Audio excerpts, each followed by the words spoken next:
Oh man, we did it. We We did it. did it. We did it. 2021 is over. Yeah. Oh, We did it. 2020 is over, and starting tomorrow, everything changes. Everything is different. Oh my gosh. Everything. And this is the very first ball drop in the world. Fuck you, Australia. Fuck you, New Zealand. We are live from Carabidi. That's right, Carabidi ball drop. You can see up in the corner there the countdown to the midnight celebration. Don't try to do the math. It works, people. It works. All right. We are going to get to midnight by 7 o'clock or 10 o'clock, depending on when you are watching this in the States.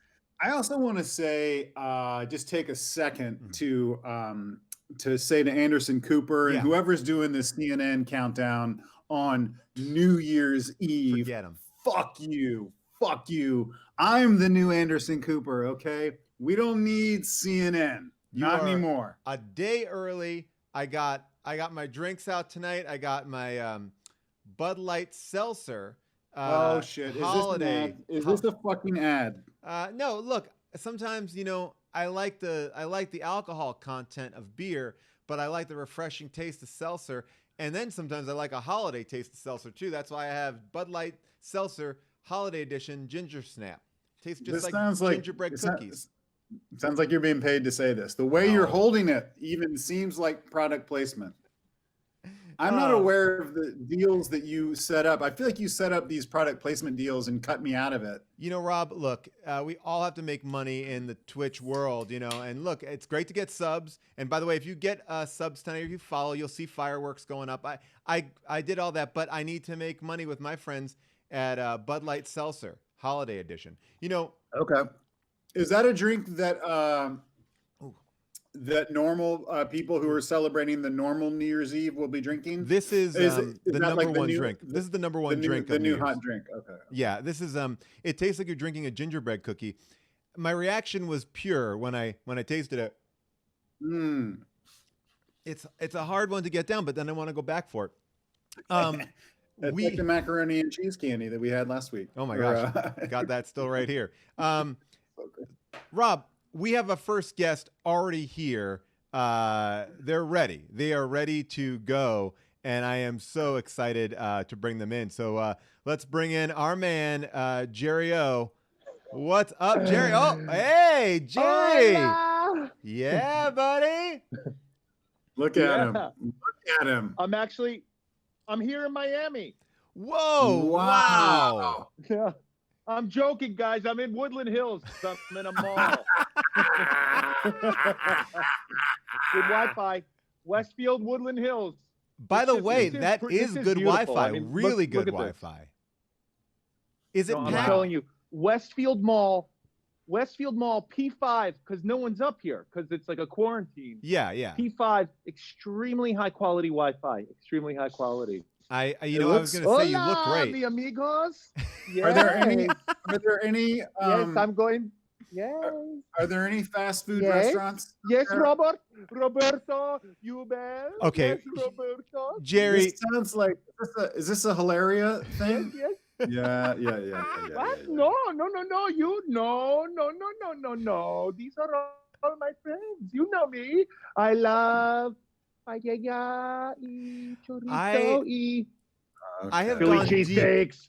I have gone deep into this Hilaria thing, and I know that this must be tough for you, Jerry, because you are from Spain. Listen.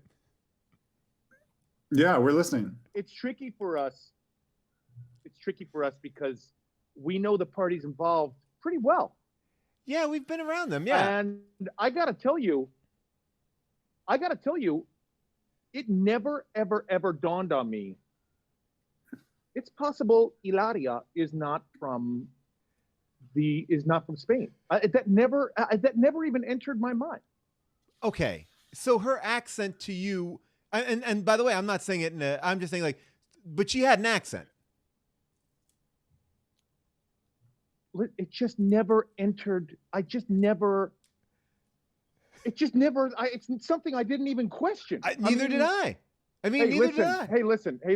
Full disclosure, and I know this is supposed to be a a comedy show, but oh gosh, Paul, you do have a little bit of experience with people. Oh my gosh, Jerry, you're gonna bring that up. You're changing gonna bring stories. that up. Wow. Wow. Listen, it's the first thing I thought about. Hey, Paul, I thought about it. It's the first thing I thought about. I'm sorry. I'm sorry, Paul. I know this is a comedy show. Hola, mi amigo Roberto, you bell? Is it you bell or ubel?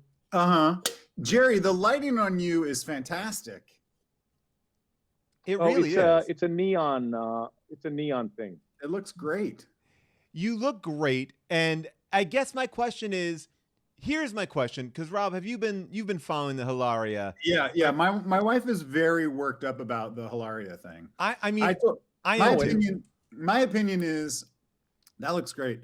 My opinion is that it's just kind of a dumb thing. Like, I don't really care. I don't know that anyone was hurt. Was anyone hurt? Did she, other than like, she looks like kind of a fake person, and he might look foolish for maybe being taken in by that. She's been doing this for a long time, right? Like my wife showed me clips of her on the show saying like, what's the word for this? Cucumber. Yes, cucumber. Like stuff like that. And just like think, but then like other people have said like, she's from Boston, like her family's from Boston, her parents are from, like, they're not from Spain, Well, here's my thought. Like, this is the big question. Did Alec Baldwin know? Was he duped as well? Because when you watch him on the shows, he is doing his wife's accent. So I don't think they were in on it together. And then that makes me go, if he wasn't in on it, he's never met her family. Which also then opened up a whole can of worms. That's where I have been. I've been living in that world. Yeah. Well, people in the comments are saying they could have actually, booked actual Latinx celebs, blah, blah, blah. I just don't know. Is there a finite amount of attention that we have for Latinx people? You know what I mean? Like, and I don't mean to come on the wrong side of this, because maybe I am wrong. I don't know, because I haven't thought about it that much. It just seems like kind of like a dumb distraction to me, which I'm fine with. Like, fine, let's just enjoy how stupid it is. Sure. But I don't know that, like, I don't know. Maybe I should do some more research before I dig myself a big hole here. Hopefully I'm not digging myself a big hole. I just think it's a very funny thing when you adopt a fully different personality and just have the balls to be like, no one will find out. Like, the internet will find out. Like, that to me makes me curious. It's like, of course, at some point, someone's going to be like, oh, wait a second. You went to school here. Your mom's a doctor, like, at this hospital. Like, it's not like, oh, it's hard to figure this stuff out. That kind of is a thing that is shocking to me. I love that we're having a serious discussion about this, and Jerry's on the ledge of a parking garage in Woodland Hills. But we can move off Hilaria or Hillary, wherever she's more comfortable. But it is crazy. It's crazy. For those of you who don't know, the very quick summation, because a lot of people I don't even know what's happening. This is a story that kind of broke over the last couple of days. Alec Baldwin's wife, Hilaria Baldwin, has been speaking with a very thick accent and, been on many TV appearances, kind of fumbling for words, not knowing. Paul. Yeah. Appropriating. Sure. Yes. For sure. Yeah, for sure. Yeah. Yes. So she's been appropriating like Spanish culture. Spanish culture. Yeah. Yeah. And was called out about it. So that's what's been going on. And there's been so many people like showing all these videos. It's been like this amazing paper trail. And it all was started by this person on Twitter called like, I'm Lenny Briscoe or somebody like that from Law and Order, which has been insane. Yeah. And again, I apologize if I'm coming down on the wrong side of it. I mean, I like the thing that got me riled up was the one a while ago, who was the woman from the NAACP, the Rachel Dolezal or whatever, who was like not black and like running the NAACP in wherever, like Oregon or somewhere like that. you know, that's like she's taking a job from someone and speaking on behalf of Black people, and she was not Black. Like, that's fucked up. And obviously, like, pushing forward weird stereotypes or whatever. Like, it is just a falsehood across the board. And so everyone here is in the chat is chiming in on this. You know, not to take away from our New Year's celebration. I mean, that is really, Yeah, that's right. That's right, Jerry. New Year's Eve, I know you're big on it. I know this is your big night. and the night before New Year's, or as we like to call it, Australian New Year's Eve, is even bigger. Big Pacific Island New Year's Eve. You know it, man. Yeah, dude. I'm not doing anything. I don't think we're allowed to do anything. No, we can't. I'm staying at home. Yeah, I we mean, can't I'm really- really trapped at home with my children. Yeah, are I you know. alone, This is the Jerry, right most now? I've been out. Yes, totally alone. Your wife no one is on this away, structure. right? There's She's a few- shooting. She's off in a different country. Oh no, Oh, no, my wife is home. My wife leaves in a couple of weeks. Soon Okay. I will be at home with my children doing homeschool. I've been told that school is not probably reopening again this year. oh. Yeah. So I'll just be at home, you know? We didn't plan anything, and then today has been a mad dash to kind of figure out what we should do. But the truth is, June will be asleep by midnight. I'm sure of it, and it will So just hold be on a like any second. other Like, night. are you allowed to go to like a party? Like, is there like a party happening? Because No. I was under the understanding that there's no parties happening. Yeah, there's like no a Zoom party. party. Well, there is actually a restaurant in LA that has been sneaking flyers Oh yeah. into their takeout menus, going I like think it's an right. underground, like this is the new prohibition. So there's going to be parties. Look, Well, tell people about that story, because it was pretty fun. Yeah, I mean, all I know is that they've been sneaking flyers into takeout food, going like the new prohibition. New Year's Eve, we're having a party. Show up at this location. But it's like, well, that's, you know, a sure way to get the word out if you put flyers into your like Postmates bag. Like, I mean, it's you know, word's gonna get out. Yeah, about that. Yeah, right away someone like put it on Twitter and shut it down, I think. Jerry, are you gonna be wearing this outfit on New Year's Eve? Yeah, man. This Yeah, is it. Yes. Whoa, I like how I thought that phone was in your hand and now it's just out and about. Like, Jerry, this is the way you should be doing all meetings all the time. I mean, Jerry, you look like you should be in a fucking magazine. You just look so windswept and handsome.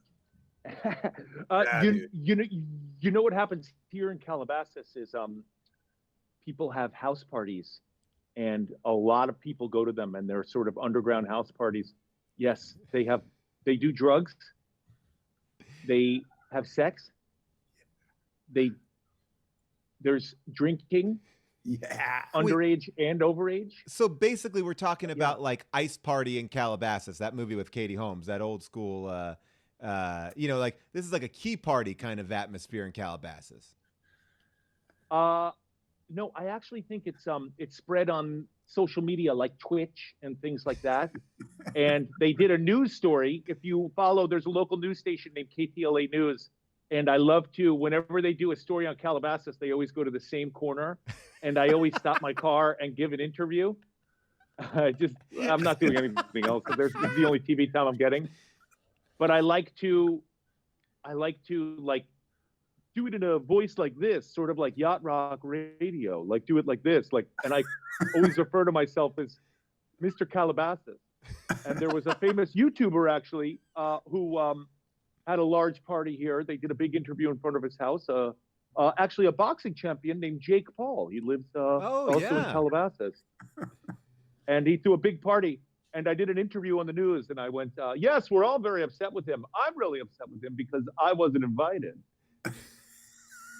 And I like to do local news interviews. So if you ever see like Calabasas in the news, and we're in the news quite a bit, Yeah. if I see those camera trucks, I'm getting some screen time. Now, Jerry, I drove past the Taco Bell where you were the last time you were on the show. We went out to see the Christmas lights out at Holiday Road, and I think that was near you. And so we drove past the restaurants where you were, and I wanted to stop and ask the employees there, what is your relationship with those fast food restaurants? Like, are you hanging out there all the time for Wi-Fi? or You can't go inside of them. You can't go inside.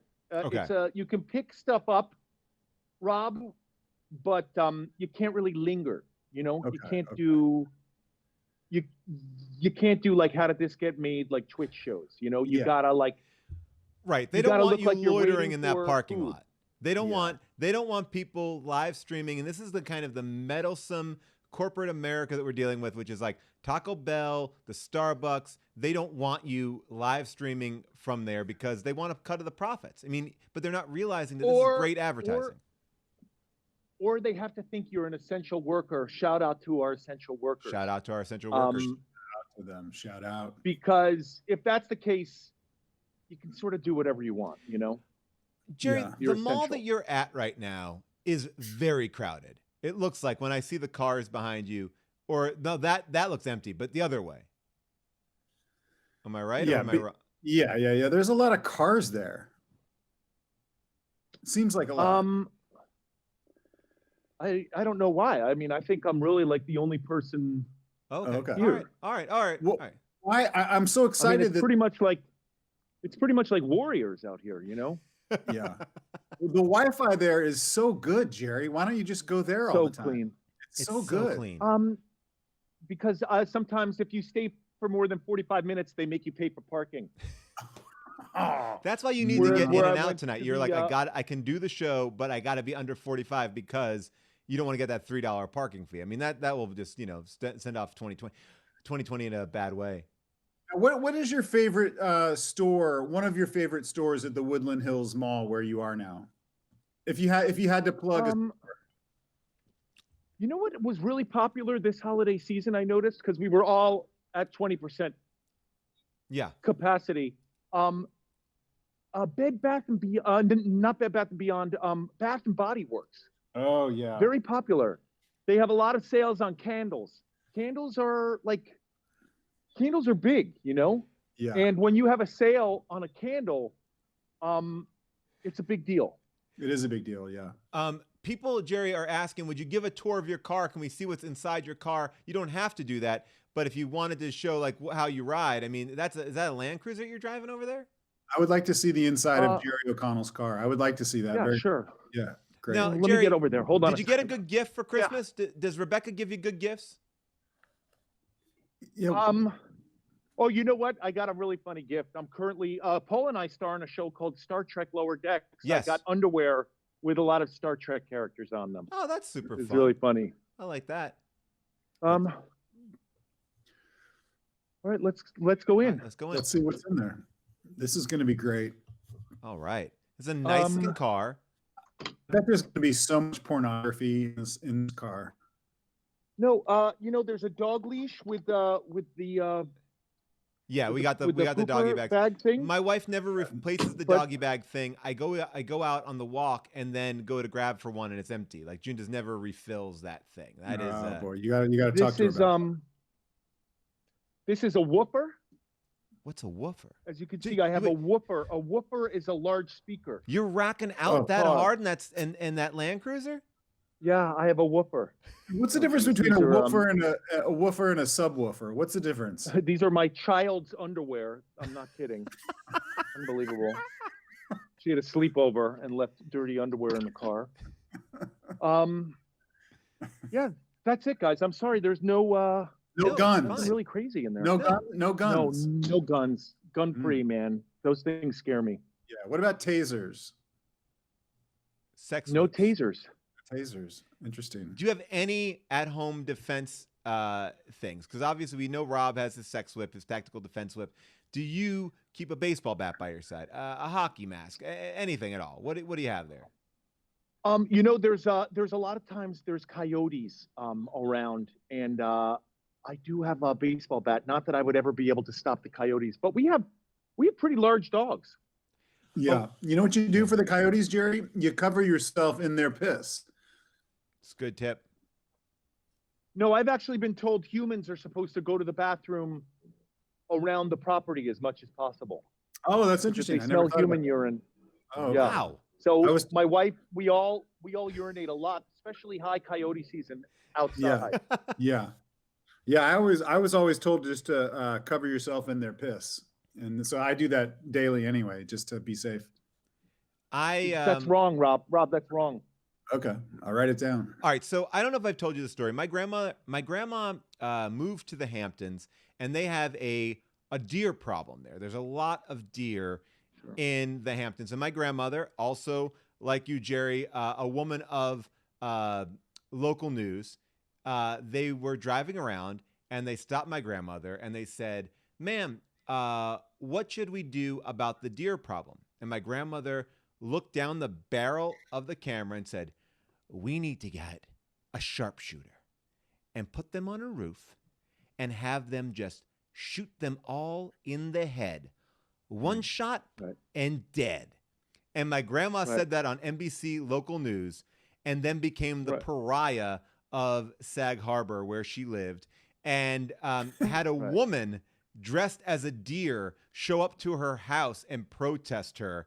Said, like, "Stop killing us." But my grandmother had no problem calling for the execution, the mass execution of deer in Sag Harbor.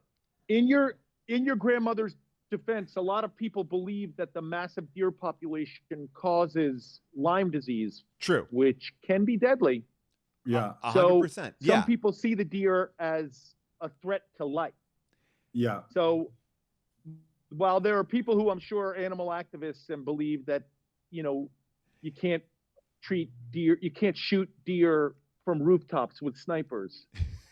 I just love that she had that in the pocket ready to go. It wasn't like, my grandmother is about 90 now, and this was probably in her mid 70s. When you'd think the cameras would go on her, she had a fully executed plan where she was hiring like a John Wick assassin to like basically just take these deer I out. just have to tell you, yeah, I completely understand what you're talking about, because I have a mother who lives on Long Island who is old, who's almost in her 90s. There you go. I mean, she'll be upset if she hears this. She's on Twitch a lot, but she does a lot of she plays a lot of Among Us and Jackbox, right? Those are her big she's games. older. She always gets imposter, always. But I went to go visit her once, and we saw a deer on the side of the road, and I had a reaction like probably most people would have, like, "Ow, yeah, look at the deer." And my mother went into was like the fucking deer, and like revved her car up and went, "Get the fuck out of here, you fucking deer. God damn it, these fucking deer. They're killing everything with the line. They eat everything." She sounds like a character in Jaws. But this is what I think. I think the anger of these people who live out in the Hamptons, they're locals. It gets intense about these deer. Like, it was the only time I would see that, and Democrats were the only time I'd see my grandma get upset, and she and that was like. But there is an anger there. But my mother even put deer whistles on her car. She glued them on her bumpers.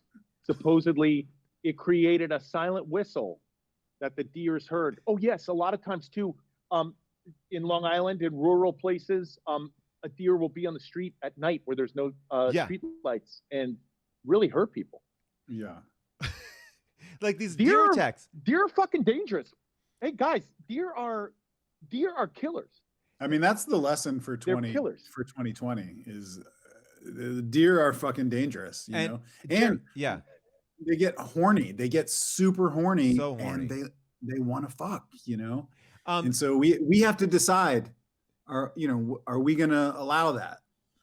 Well, Jerry, I don't know if you have to go, but we do have Natasha Leggero here if you want to hang and chat with her. No, Natasha. No. I'm going to watch. I love Natasha. Happy New Year, guys. Happy New Year, Jerry. I'm sorry I started off on such a bummer. I love you guys. Bye. I love you, Jerry. Happy New Year.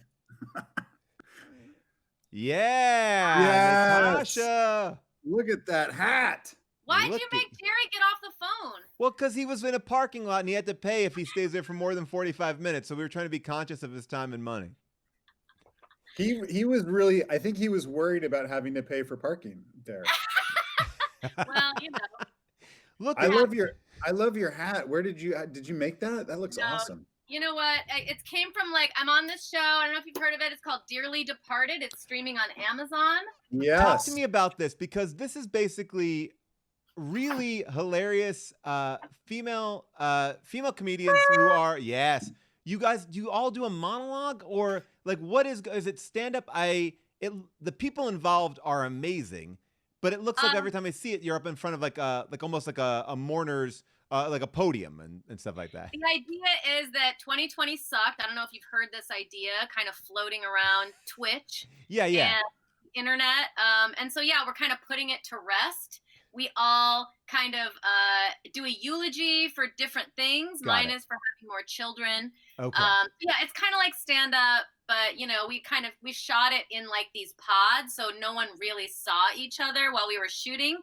But it ended up the end result being very cinematic and kind of cool. I thought. I'm very excited to see it. And I they hope sent me this hat. That's why I'm wearing it. Right. That's on Amazon. Amazon Prime. Yes, it's streaming on Amazon. Great. I gotta say, I'm excited for 2020 to be over, because I'm done with people talking about their bingo cards for 2020. That was something I could not get behind. That was the worst. That was the word. That expression pissed me off more than out over his skis. Remember that one? Oh, he's out over his skis. Come on. Didn't have that on my 2020 bingo card. I do have to say though, and I've heard other people say this, but I have been saying it too. It's not like things are gonna get better.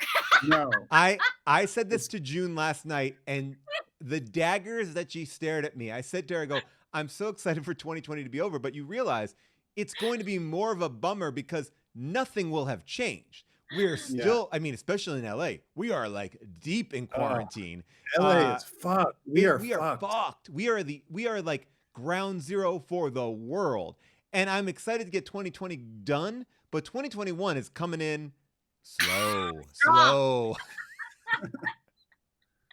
Yeah, I was trying to think of like the highlights of this year, and it was all shit before, it was like shit in February or like early March, when you could actually go around and move and see people. Yeah. And it feels so long ago. Since then, it's just been like, oh, well, I fucking hang out with my fucking family, I guess. I don't know. It's crazy. Well, we're all at the same level of quarantine, right? Like we all have kids and wives, and partners. Yeah. Yeah. It's envious to some people, but like I didn't know that Moshe holds his spoon. He's starting to hold his spoon like this now, or he's like this, eating like this. I'm like, wait, you always held your fork like that? Like, what is happening? Like, I can't take it. We were not supposed to spend this much time with our significant other, and the fact that we are still here with them speaks volumes. I believe that every year, like for as long as we spend, about 8 or 9 months now, maybe longer, I believe that that's 2 extra years on your marriage or your relationship. I feel like you can put that on and be like, how long have you been together? Make this 10 months, 2 years. Because it really is. We got a lot of extra time in. Yeah. Well, also, I've realized, which you guys might not really relate to because you're men, but I have realized that like why people don't get divorced is because they don't really trust their husbands to be alone with the child. Oh my God. Oh my God. In the sense that like in the 80s, like the divorce boom, we were all like, yeah, we stayed together. Like some of our parents, some of our friends' parents were like, we stayed together for the children. But now that we've spent all this time, we're like, oh, that's how you do things? Okay, yeah, we're going to be staying married for 20 more years. I don't get the balls of the people who are able to get divorced in the pandemic. Like, where are you going and what are you going to do? At least stick in it until it's over. Like, why would you cut off you're not going to meet anybody? You're not going to go out? Like, this is a bad idea. People are like, oh, it's easy. You can get a divorce through Zoom. Terrible idea. This is a terrible idea. I know 2 people who are going through a divorce. I feel like I know 6. I know 2 or 3. I think it's like, I hear you, Paul. I think it's almost like you're just trying to avoid like suicide, or like a murder, a double homicide, but it's gotta be like, you're not going to go out on dates and like meet people. No, not at all. And I will say, like, look, I absolutely, and I'm being very genuine and say, I love my wife. I love her, and I love my time with her. She's hot. She's a good mom. I mean, what's not to love? She's the fucking best. I have no complaints. She's controversial. She's controversial. But I will say this, that just being next to someone all the time, like, I know I feel bad for myself. I'm like, I can't be my best self this much. I have not left the house. Like, we have not gone away from each other in our entire lives. Like, you're showing every card that you pretty much have, I think, when you're in this relationship now. I feel like that's, and if they stick with you at this point, I think it's pretty good. I do think it's triumphant in a way. Well, we're also lucky because we don't have the lure as much as single people to, like, now it's like peak surging new mutant viruses and people are like, well, I'm 40 and I need to date, at least we have our people, because I really do have empathy for people who are alone right now. Yeah, it would be so, like, all jokes aside, it would be so hard to just be in your house all by yourself. Like, thank God I have a daughter and a wife to, like, distract me from myself, But yeah, we've gotten to the point where, just that old dumb shit of like, really, you're gonna chew like that? That's how you chew your food? Like, literally, like, fights about the way I chew my food. You know? Wait, really? Because now I don't feel so bad. Moshe was sitting next to me the other day with the Doritos, and he was just drinking the dust. Like, I didn't even know that was a thing. Like, the Doritos have been done for a while, and it's just like, it's a bit much. Like, and I started begging him yesterday. I was like, remember you used to wear cologne? Like, can you start wearing cologne again? I have not gotten out of my workout. Basically, I have two modes. I have these workout clothes that I wear that force me to go to the gym or do some sort of exercise. And then I have pajamas, and I just found a new pair of these, like, amazing sweatpants that don't look like sweatpants. Like, I have like 3 looks for 9 months. And by the way, June does too. We're not getting dressed up at all. But I will say, like, I had a vision of us last night. We were watching Alone, which June is obsessed with right now, that TV show Alone, which is great. She's alone. We're watching Alone. She has her earphones in. She's watching Alone and watching TikTok simultaneously. And I went to go turn off Alone because, like, well, clearly she's watching TikTok. She's like, no, I'm watching that. And I was like, great. And we just sat there in utter, she's got 2 devices, and I sat there in silence. But today we woke up and it was great. It's just we're weird. We're very weird over here, I feel like. Wait, am I missing out by not watching TikTok? I don't go on there. Oh. She just watches stuff? Yes. I don't go on there. Okay. Anymore. I will. June has talked about this very publicly. What is that issue that Lena Dunham has? It's like where your uterus is. It's a very. It's a. Gosh, I forget the name of it. Someone will put it in the chat. Endometriosis. Endometriosis. Right. So June is on. She follows people suffering from that on TikTok. That is what. She goes down rabbit holes of that. So she is watching people diagnose themselves, talk about their issues. Like, she is watching depressing TikTok. Every time I tune it in, she's like, oh my God, this is a mother who is stage 4 terminal cancer, and she's dying. She's watching? Yes. She's not watching funny dances. She's not watching anything else. She's watching straight up trauma. I always will look over at her and there's tears pouring down her face. I'm like, what is going on? She's like, we've gotten to the point where we now, like, just for entertainment, we watch the most intense thing we can find on Netflix. Like, we just started watching a show called The Surgeon's Cut, and it's a surgeon. They profile different surgeons who are, like, awesome, doing, like, fucking brain surgery. And we'll sit there and, like, force ourselves to watch them do, and we're just so casual about it now because it's just like something to affect us, like, just like, oh my God, can you imagine what that would be like? It's just insanity. But, like, that's where we are now. But you don't want to watch something that, like, takes the heaviness off of you, right? Like, that's my whole thing. I'm like, let's be light, let's be airy. I can't take another depressing thing. I guess we should. Yeah. I mean, we go back and forth. Like, we'll watch, like, brain surgery, and then and Holly hates it. She'll be like complaining the whole time, and then we'll watch like House Hunters and just yell at the people like, "You can't fucking get that for $500,000, you fucking idiot!" Like just Wait, screaming. do you know that I have a show that we yell at House Hunters? Wait, No. is this a show that you do with Dan Levy? Yes. Are you serious? This You is should amazing. come on This show is the show. great. Yeah. Oh my God. I do this all the time. Wait, hold on. Speaking of houses, Rob, is that your house? No, this is a green screen. Oh, because I was like very impressed. By the way, Yeah. what's going on in your background there? You got you have some notes up behind your head, or is that a script? This is like another This is basically a closet that I turned into like a Zoom room. But then I told my daughter that she could draw on the walls. Yeah. We got bored. So yeah. I like it. This was a closet for my furs, but then, I got rid of a lot of my furs 5 years ago. Sure. And now I just have some vintage furs I've been wearing during the pandemic, at home only. But yeah, so this was like a really big closet that when I moved into the house, I didn't know what to do with it. And my friend was like, "Oh, this is where you should store your furs." But, it's your house. Every time I go to your house, I have to endure. How many times have you been there? I've been there for her, Frida's birthday. I said your daughter's name. I've been there for her daughter's birthday parties and stuff like that. But every time I go there, your house is so well designed and so well decorated, and so my wife, except that room, yeah. So my wife gets very into the design element of your house, and then I have to hear about it for like a week or two. So I'll come over and give you guys some tips. No, you your have house good. is You have really a good eye.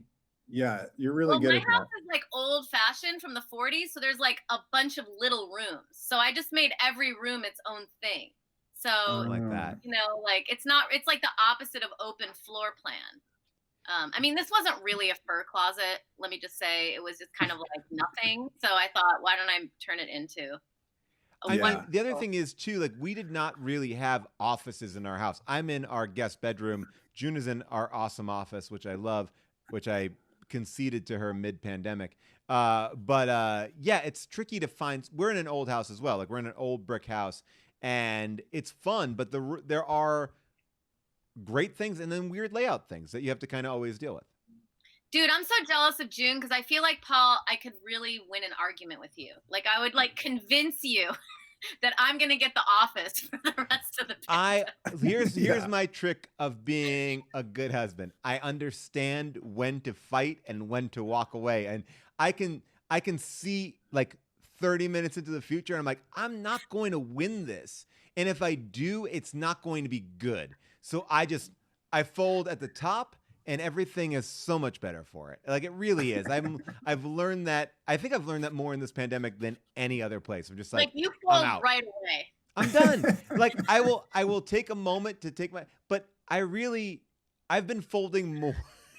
I folded more in this pandemic because why? What do I need to do? I got nothing. I've conceded it all. I'll give it all because it makes life better. And and I'm not trying to be like everyone loves Raymond, kind of married life. It just truly makes it better. It makes it better just to be like, yep, got it, done, whatever. Natasha, is Moshe still growing? Didn't he have crazy long hair? Does he still have long hair? Did he get a haircut? He has not gotten a haircut. Okay. He looks crazy. And now he has not one ponytail, but two ponytails. Nice. Wow. That's He's sexy. putting one up here and one in the back. And then he'll come in mad about something. And I'm like, I cannot talk to you when you have two ponytails in your hair. Yeah. It's just not going to work. But he has this skill set that I just, knowing Moshe, I would not have thought that he would know about camping and campers, and you guys go on these trips where you go off into the woods for 2 weeks. Have you been using that camper right now? Yeah, we're about to go again. This surge has inspired us. So yes, we use the camper and we're going to Northern California. Most Jews don't camp, you're right. That's not what I meant, but sure. But he's only half Jewish. So his mother's side they were all campers, and his grandfather built this amazing A-frame like 10 hours north. So we're actually going to go stay in that, but we stay in the camper because someone else is staying in that house. So, do you have we're just going to kind of like squat on his land. Do you have a porta potty in your camper? Like, do you have like can you piss or poop in your camper? Or we can, and this is an interesting topic because it's one that Moshe spends, like when June's looking at TikTok. Yeah. Moshe is usually got like an RV thing, like saved, and then he's just looking up different composting toilets. And so we have 3 composting toilets. We have one in his RV, and then anytime is that where you put dirt in it? You put dirt in it. It's actually kind of preferred than like the chemicals that you have to put in like a regular porta potty. But the thing is, you put dirt in it, and then you've got to like churn it. But the churn thing is like down at the bottom, and so oftentimes like I'll have to take this very ladylike situation, but then I have to like explain it to him because then I'm on the floor like churning it, like it's, and then it's like there's too much shit in it because you can't churn it anymore. So it's kind of I always liked to give the illusion that I never shit. Yeah. Which is really hard with a composting toilet because by the way, it's hard in the pandemic too. We've seen it all. People want to know, have you decorated the RV? And as you are answering that, I want to also show you a gift that I got about shitting. So, have you decorated the RV? The RV, yes. Moshe got some Westphalia RV, like it was like a plaid that I really like. Okay. He wanted to get an RV that was very expensive, and I told someone, and they were like, "Yeah, like do not let him do that." Like he had the money, right? And so I convinced him to get the one that was way, way cheaper, which was really kind of dumb in a way because now it breaks down all the time. But at the same time, we didn't spend all of our savings on an RV. But you bought this RV pre-pandemic. Do you wish that you would have gotten it the nicer one now? Yes. But so I talked him into getting the older one because I was like, then you can redo it and get all this cool fabric put on it. So we did that. Man. And can I show you? I want to show you guys this. This is a gift that I was most proud of getting my children this year. This is called the Gotta Go Flamingo, and I'm going to show you what happens here. My wife showed this to me.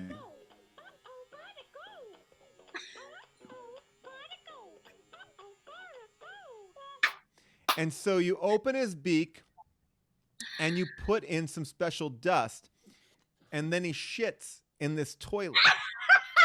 And that is the game of the Gotta Go Flamingo. He also he'll also mimic you, like if you go like, "Hey, stop shitting in the toilet. Stop shitting in the toilet." So that is the Go Flamingo. All right, get out of here. But is he supposed to like encourage your kid to poop on the toilet? No, I think it's just purely like when you put this liquid down his mouth, it's like fizz, and then it comes out as full poops. And I was trying to figure out if I could show you the full poops, but I don't think it translates on camera so well. But you put this fizz down his mouth. Can you eat the poops? Can you eat them? What you have to do is actually scoop them out, and then it goes back to fizz, and you can feed him his shit again. So basically, it's a revolving door of like making this guy shit all the time. So it's like when my kids want to play with it, they just have to be like, I guess we just want to make him shit because he only does that. He only shits. How long does a child play with a toy like that? I will tell you, this has become the song. It's become the song of our house.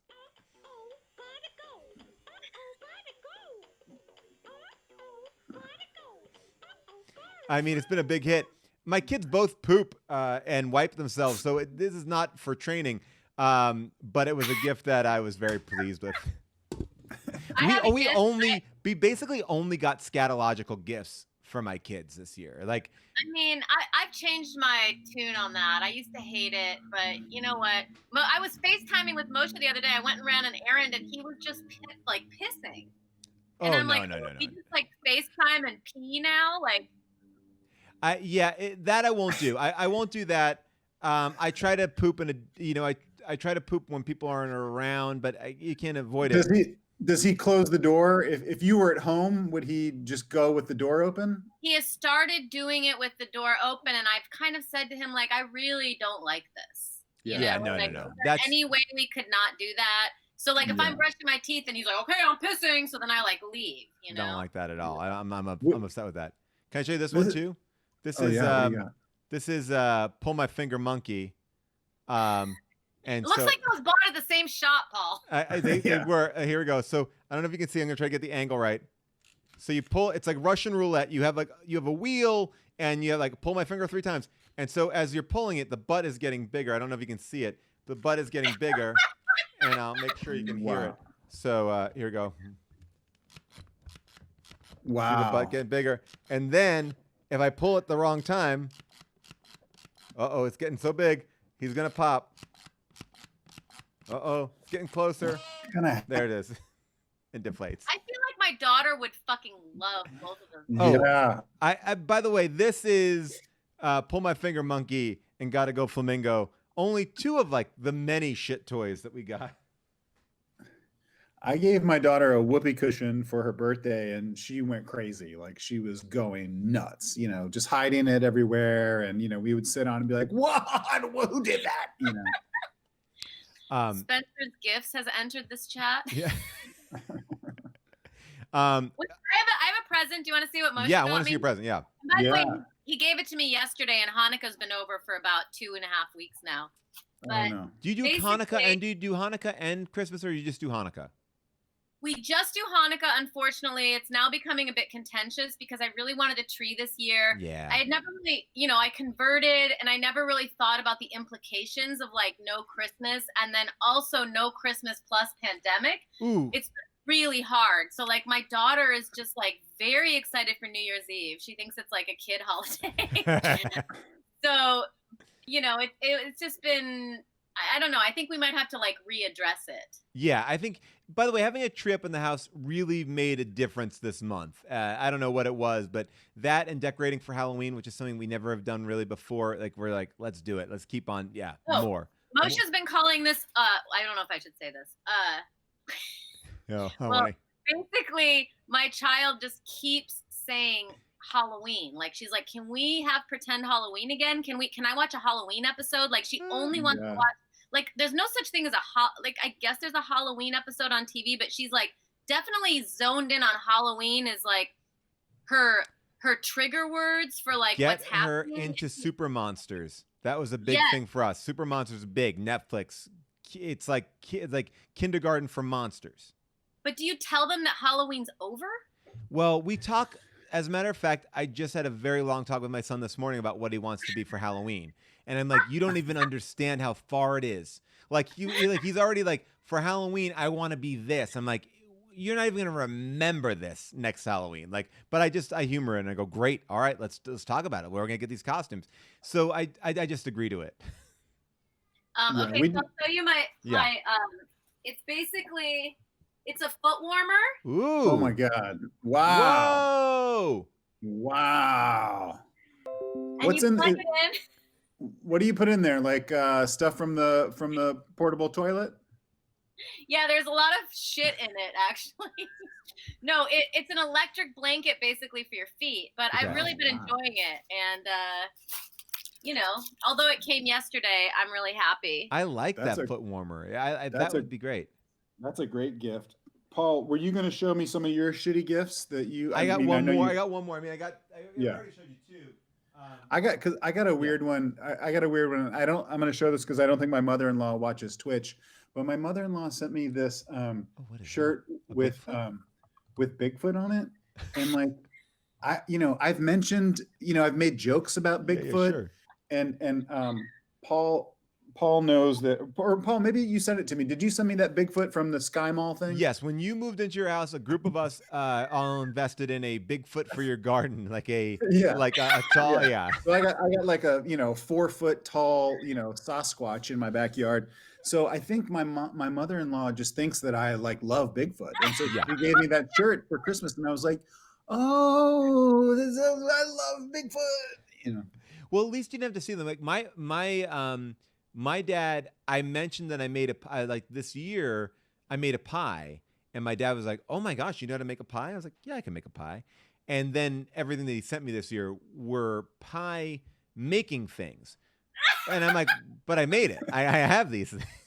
These are things that I have. Doing it again. It was just, for a lark. Yeah, this has been very challenging. Dinner, dinner's coming up right now, and I don't know what I'm gonna do. And my husband's always like, "Oh yeah," I'm like, what? He's like, "I'm not hungry right now." I'm like, "Well, ordering food takes like an hour, or sometimes even more. Like, we should probably start thinking about that." Yeah, and then the child goes to bed at 8. Yeah, and then it becomes a whole mess. By the way, what are you doing for New Year's? Do you have a plan? I'm actually doing a stand-up show with Brent Weinbach and Moshe Kasher and Fred Armisen and Reggie Watts and Andrew. Awesome. Where can people see that? You'll get tickets. It's on I don't think tickets, they used to sell out because we did it every New Year's in Oakland, but now this year we're not obviously going there, so we're doing it online. But I don't think it sells out because, well, anyway. You can't sell out. I mean, we were doing How Did This Get Made shows. You can't sell out because there's no limits There's an infinite amount of tickets. Here's what I'll tell you. But how do you do stand up? I haven't watched that a lot of like stand up on the internet. Like, is it just this? Are you sitting there in that room? Well, it's funny you mention that because it's actually a point of contention because I would rather do what we're doing right here. Yeah. That's what I've done before. And I'd rather even deliver my jokes or things I've been thinking of. Actually, if anyone's listening, tell me if you've seen a lot of them, tell me what you think, because the other people who are doing the show think we should all be standing up far away, like recreating a comedy club. No. That's what I'm saying. We did How Did This Get Made? We did a bunch of live shows. And one of the things that somebody said to me, my friend Steve, and it was the best note that I got. He's like, I've seen you guys live a bunch of times, and those shows are so much fun. He's like, but what I loved about this experience was I could actually see your face. Because I think a lot of the times, unless you're like Kevin Hart or, you're playing these big giant stadiums, like you're just kind of looking at somebody on stage. So I think there's some really nice intimacy to being right here next to the camera, having that kind of a conversation. I don't know. I lost the battle, so I will be standing up. Oh, okay. People are saying standing is weird. Thank you. People say close as you are now. Let me see your face. People say, give me your face. Stand up with the feet warmer on. Everyone sits. Great idea. Yeah. You got to just do it with the foot warmer. Yeah, that's it. Like, here's, by the way, here's the tickets. The tickets are in the chat right now for Natasha's show. I'll show you this. You guys recognize this guy from The Mandalorian?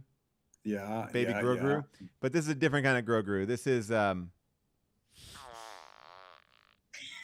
the best.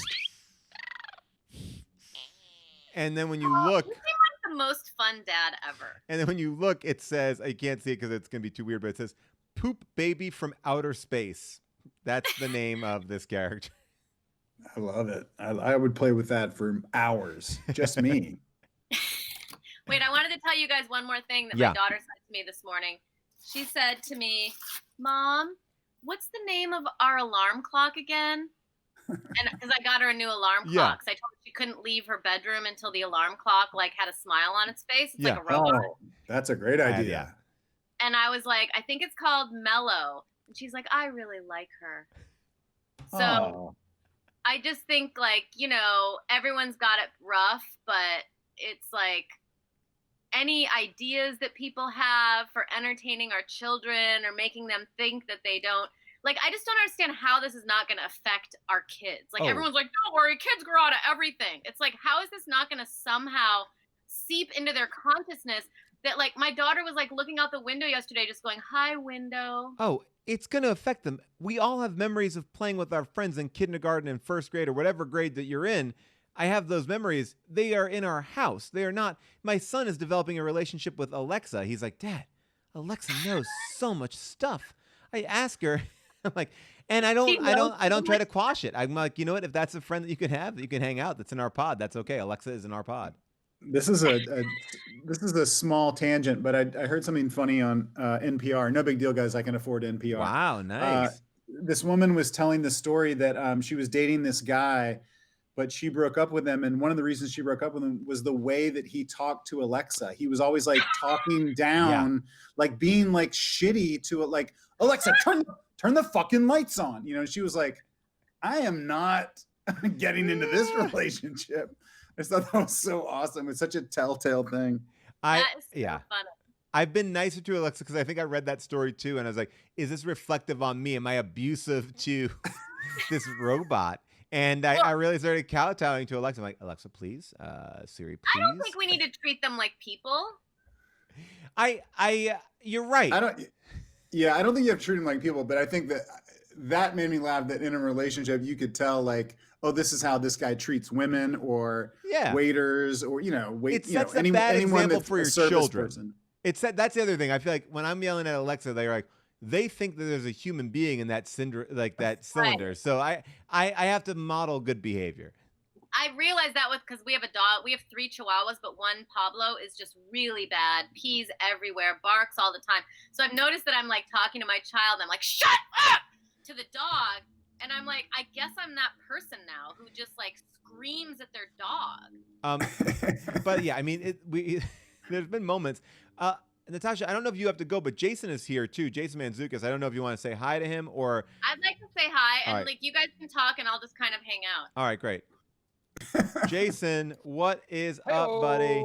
How Hey-o. are you?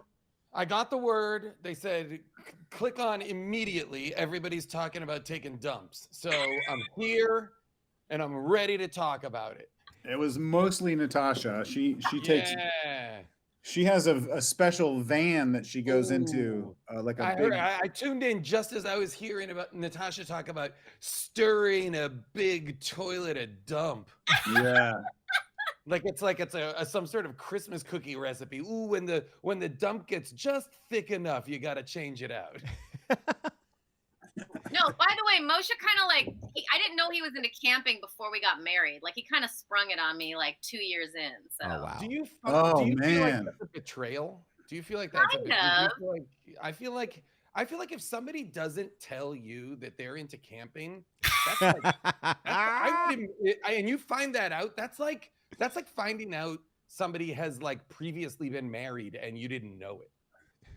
You play that game.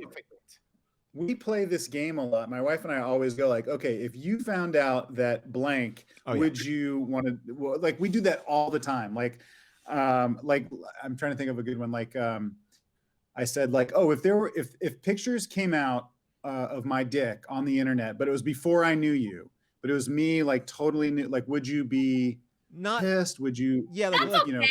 Yeah. I don't. I mean, like that's. She said she would be pissed. She said she would be upset about. Well, that but one. she would like. What does she think you were doing with it all those years? Yeah, I don't know. I've been taking pictures of it. June. I thought. I mean, wasn't that? Wait, am I off kilter? Does it look? You were cool.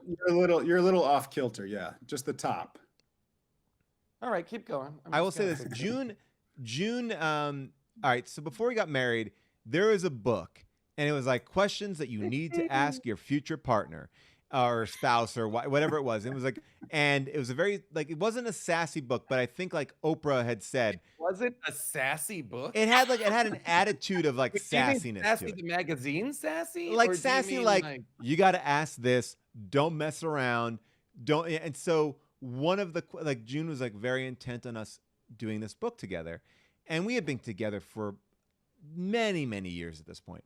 And so she says to me, like, she opens the book and she's like, well, have you ever been arrested? And I go, yeah, I've been arrested. And she's like, well, answer the question. And it became like this contentious battle of like, and I'm like, I've not been arrested. She's like, really? And the book actually caused more problems because it was asking these questions that I thought like, well, we understand this to be true, that these things are like, we don't need to go over this. And she's like, you see, this book actually really helpful. I think it's still on our nightside table, like the questions to ask your spouse. Wait, because it's still not because you guys are Not continuing finished. to litigate it. Yeah, well, because I refuse to do it. I refused to like be to answer all these questions. I didn't feel like it was. Well, was like too much. my wife is half Japanese, you guys know, and I said, if you found out that every girlfriend I'd ever had was Asian, would you be upset? And she was like, That's a whole thing. yeah. So That's she like would, a whole thing. that would be a deal breaker. She said, very, very upset about that one. I agree. Yeah, I mean, my wife is the same. Just for she and I this whole time during. Yeah, you barely. quarantine, She's kind of like the Shelley Miscavige of our group. We never really see her. I've but you never say- seen your wife. Yeah, where is she? we were just so private. Yeah. We're just mostly I just am. I'm the public facing person in this relationship. She. What does she do? What does your wife even do? I've never even heard. She will not tell me. Oh wow. Wow, So that's cool. That's very a cool relation. Like, so you and Donald Glover really keep it on the DL, and I really appreciate that. But I will. She goes to the office every day, even during quarantine. She has a very small office. Yeah. Natasha, what was your take on the Hilaria Baldwin thing? I don't mean to spring that on you. I'm You so love it? into it. I've seen every piece of content about it. Yeah. I mean, I think that.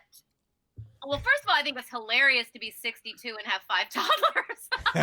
Yeah.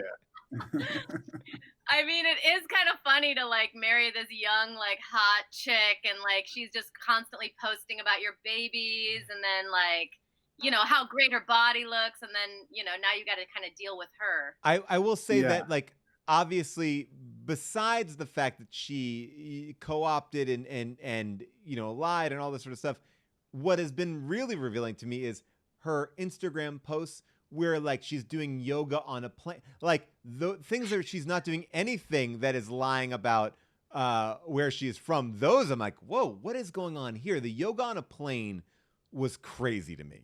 I was already all of her statements, the fact that all of her statements are irrefutably kind of true and false at the same time. The fact that she's parsing things and has been for years spectacularly. When she says, I came here when I was 19 years old, and is then able to be like, no, I meant to New York. I didn't mean to this country. You're like, whoa. She's been laying the ground. She could have gotten in front of it a long time ago, but instead has been like, it's kind of a wild story. That to me is the fascinating thing. Did he not know at all, or did he just, you know what I mean? Like, was he like, oh my God, she's not Spanish? Like, is the accent fake? The fact, like how hot she was, but also how educated and sophisticated, and like her mother's on the board at Harvard, and her father's a physician. Like, she's got or a lawyer, and she's just from this like New England money situation, like descended from pilgrims, but she also has this like kind of like she's world traveled, and she speaks fluent Spanish, and she grew up like bilingual. So it's like, I'm sure he's kind of finds it alluring, right? Who wouldn't? I want to fuck her. It's one of those things that like, she's interesting enough. Right. You know what I mean? Like, this is where I get into like the why participate in the fiction when the truth is perfectly interesting. Exactly. Like her family does live in Spain. She does speak Spanish. She does she is a yoga instructor. She is beautiful. But She's when all these do you things cross that line? When do you go like, I'm going to be on the Today Show and not remember the name of cucumbers? Like, that is a conscious choice where you have to be like, and now I've switched. Now I've gone into the crazy zone. Like, it wasn't like someone asked her and she fell into it. She offered it up. Like, and there is a difference there. And it really is like a sociopath tendency that is amazing, because it's like, whoa, June and I talk about this a lot, and we're like, wouldn't the spouse call you out on it? Like, if you're in a relationship, wouldn't somebody go, hey, the fuck are you doing? Yeah. Like, yeah. Well, and you know, it couldn't happen to a more like insane person than Alec Baldwin. Oh yeah. You know what I mean? Like, you know, the video of him just being like, it like is staring into lens and being, you know, when people attack whatever he says, like I haven't seen is- this. I Wait, didn't he's see at it. a I haven't seen rebuttal? it. He has a Yeah. rebuttal video, but it's super vague. But it's like, it's basically just like, you know, saying basically like you protect the people that you love, essentially. Okay. But it looks crazy. Like it's some nuts level stuff. I gotta watch it. Are they still sleeping in the same bed? Do we just a random Here's poll? the thing I'll say.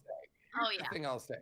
Everybody knows, of course, that my wife is also. She's Austrian, my right? wife is. What'd She you grew say? up in New She's York. Austrian. She's Austrian. My wife is Austrian. Yeah. She's Austrian, but was raised in France. Yes. So Oh. she speaks so many languages. She's Yeah. she's also spent a lot of time. She did semester abroad. Yeah, no. Well, she did actually her whole junior year abroad. She did on Wow. Coruscant. She's so She amazing. did junior year abroad on Coruscant. You know, Oh. And Coruscant is so working- cool because after the fall of the New Order, or the First Order, I should say, it really has kind of gotten back to its kind of its New Republic levels, I think. Yeah, she had an internship at the Galactic Senate. You know, she worked for the Chiss Ascendancy for like many years. But you know, like I was you know, one time I thought I saw your wife, and like I thought I saw you hiking with her, and then I looked to see what it looked like, and it just looked like this. It was just like a Bigfoot, just like man, cubes. Did somebody get that for you? Because I know the thing I know about you the most is that you have gray hair now and love Bigfoot. you know me, bro. You know me, man. I'm always talking about Bigfoot. Actually, I will say, well, this is a whole other topic. I've gone down a wormhole. I've gone down a wormhole lately of watching Bigfoot videos on YouTube. That's another broadcast. We'll talk about that sometime. I want to do a but, Bigfoot show. Just to go down a wormhole, I don't know if any of you have seen it. There's so much to say about it, and I don't want to go too deep, but has anyone partaken in Wonder Woman 1984 over the break? I haven't watched it. Is it good? Of course I have. Whoa! I could talk about this movie Whoa! for the next 5 hours. Is it good? What's the rundown, Jason? Did you see number one, first of all? Wonder Woman, right? Yeah. Wonder Woman, the first Wonder Woman from a few years ago It with was Gal Gadot. fine. Okay, it was totally fine. Yeah. So if you've seen that, then I would say absolutely watch this because the first one, totally fine. Totally fine. Good movie. Fun. She's terrific. The second Cool movie take. makes choices that are so insane and also at the same time not necessary that you're like, I think, without giving too much away, I think the relationship inside the movie between Gal Gadot and Chris Pine is a crime against the other guy who is inside of the story. 100%. Like that guy is not consenting to what's happening to his body. There Boom. is. That's There are so many things that I need to unpack about this movie, and I've been thinking about it nonstop.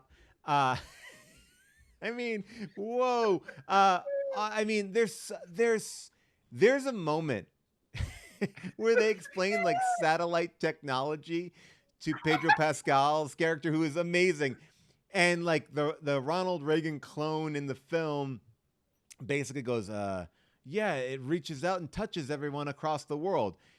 I can't even get into why it's so crazy. He goes, hey. I want everybody to watch it and then come back for this. Like, I'm so attuned to watching bad movies for How Did This Get Made that I kept grabbing my phone to make notes because I usually make notes when I'm watching a bad movie. I kept being like, oh, I got to make sure I talk about that. And then I was like, oh, wait.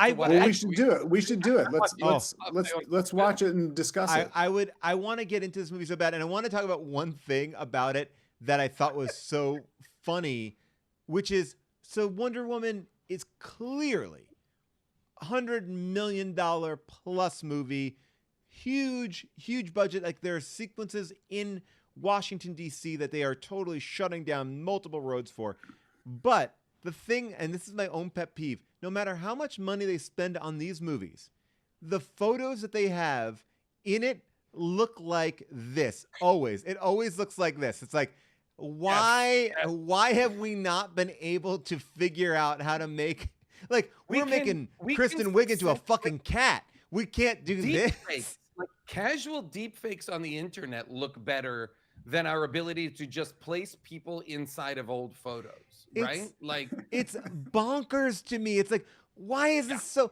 like, why did we miss on this technology? We're doing so much. Imagine if you're the other guy and you wake up and you're like, I don't know where the last week has gone, and I have some sort of incredibly rare Amazonian chlamydia. You're like, you think that she's got chlamydia? She's healthy. She's not been with anybody. If you're that guy's girlfriend, did he cheat on you? I want to know. Answer me in the chat. That guy didn't even look like he recognized Gal Gadot. Where did he go? Was he thinking that he was sleeping? Gal Gadot, sorry. Was he, like, because he saw her at the end, and this movie is also about misconnections. This movie, you're like, oh, they're gonna go here. Nope. It's like, why didn't the kid's wish come true anyway? But when she meets him with that scarf on at the end, he doesn't even have a recollection of her. Like, me and Natasha are just sitting here. Sorry. I also want to know though, is Gal Gadot, like, Gal Gadot, is she like, because she had all the controversy at the beginning, and like now this like universally panned movie, well, what happens to someone like that? Is it panned, or is it just you guys? Because I thought other people loved it. It's gonna be. She'll be fine. She'll be fine. I mean, it's getting poorly reviewed, but as a lot of it still has already greenlit Wonder Woman 3 and 4 and has been, and I believe is the most financially successful movie of the year, surpassing Tenet. I'm in. I'm all in. It was entertaining as hell. It was just like, whoa, not good. Yeah, there's a lot of choices they make where you're like, huh, now this is what they're doing. Oh, okay. Because again, the plot doesn't need to. They don't. It doesn't matter. I'm not gonna because I'm sorry. This is boring because I'm being vague to not spoil it. But it's 100% worth watching. All I'm gonna say is this: Pedro Pascal becomes a genie. Like, the main. First of all. The opening is like, the opening lesson learned is don't take shortcuts. That's as deep as the movie goes thematically. Like, when you take a shortcut, it's bad. And then, I mean, it's, oh man. I'm still Natasha, I'm trying to get June to watch it. She won't watch it, but I'll watch it again in a second. It's wild. I will say, good performances. Everybody's very winning. Kristen Wiig is terrific. Kristen Wiig kills it. Best in the movie. Pedro Pascal is great. I mean, like, it's fun, but there's just stuff in it that is bizarre. Bonkers. Sorry. Natasha, what are you guys watching at your house when your child goes to sleep? What do you guys watch? Hell's Kitchen. Nice. Because your daughter loves being screamed at into sleep because the. I mean, well, here's what we do. Well, no, this is after my daughter. When the kids is awake, obviously it's annoying. Your daughter's like, will you scream at me in a British accent until I fall asleep? Well, we watch Peppa Pig, but I feel like it's a palate cleanser for like all of the stuff that we've been watching. What do we watch? Like, you know, the kid whose mom died. What was it called? Middle Beach. Oh yeah, Murder on Middle Beach. You love that show, right? I thought it was a good murder documentary. I would not say that I loved that show. I heard it's his favorite show ever. This kid's mom was murdered, and he tried to solve the murder. And you were like, I thought it was a pretty good documentary. But I just think there's so much darkness, and I am attracted to watching dark stuff right now. But then I need like a palate cleanser before bed. Yeah. How old is your daughter, Natasha? She is 2. She'll be 3 next month. Okay. I'm gonna this might be too young, but I'm gonna recommend the animated show Hilda that is on. This is for everybody's kids, actually. But Hilda, it's Luke Pearson's comic books or visual art books have been translated into an animated series of like Swedish folktale type stories about a little girl who encounters trolls and elves and all People this stuff. People say she's too young. Oh yeah. I will say this. I will say, Richard Ballshaft. Hey, Richard_Ballshaft. You can go fuck yourself, my guy, because Hilda is for everyone. Hilda should be shown in utero. I gotta watch Hilda because my kid will like that. But we've been watching Bluey, which is like Catastrophe meets Peppa Pig. They got enough of an adult plot for the adults and enough of a kid plot for the kids. It's an Australian Peppa Pig. Peppa Pig is pregnant from a one-night stand. I mean, look, there are some things I genuinely laugh at hard. I'm like, this really sums up what it's like to be married with kids, and this is not for children. Bluey is doing it on a lot of different levels. And besides that, we're watching a lot of stuff from Air Bud Studios.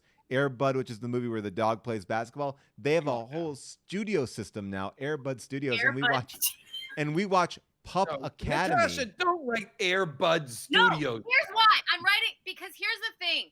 Bluey. You get like frantic and you're like, what should I show Yeah, her? What Bluey. comes on YouTube? And then I Bluey showed on her Disney Boss Plus. Baby Get the on other that. day. Pup Academy on Netflix is great. Wait, can I just explain something to Jason? So then I just put on something random like Boss Baby that she sees, and then they're talking really sarcastically, and then she starts talking sarcastically. Yes. And then you're like, oh, I don't want that. You can't watch Boss Baby anymore. My kid said it sucks the other day. I didn't know where that came from. Like, why are you saying it sucks? What? Are you sure she's saying Boss? Is she's watching Boss Baby and not Undercover Boss? Yeah, my kids have seen some moments that I don't like want the them to see. idea of your daughter being like, you know what? This whole time I've been the boss of this family, and I now see the cracks in the structure of how we do things. I'm going to change it. You've opened my eyes. I've been the boss the whole time. It's like that though, or they'll start telling you to shut up because they saw it on TV, or like, or there's this thing on YouTube that's just like, Johnny, get some candy, like some like weird trance that's for like an hour and a half, and that's all she wants to watch, and it's like something else is happening. My kids watch the worst show on television. It's on Amazon Prime. It's called Car Patrol. It looks like animation that was made before Pixar was able to get the workings of the first Toy Story, and it's just cars that run around and they grunt, and then a narrator going, "What's that, Jake? Are you upset?" Uh-oh. Jake seems like he forgot to wash his hands. Uh-oh. No, Jake, you got to go wash your hands. It is infuriating to watch. The thing that's interesting, because Jason, you like cool things, and I can see you like kind of like, thinking that we're kind of lame in a way, but like I get it. I've got plenty of nieces and nephews. I've watched my fair share of Caillou. Well, Caillou is really mind numbing. Fuck Caillou. Fuck you, Caillou. I don't know Caillou. It's like a Canadian kids show that it's I'm Daniel sure Tiger-esque, but that's simpler.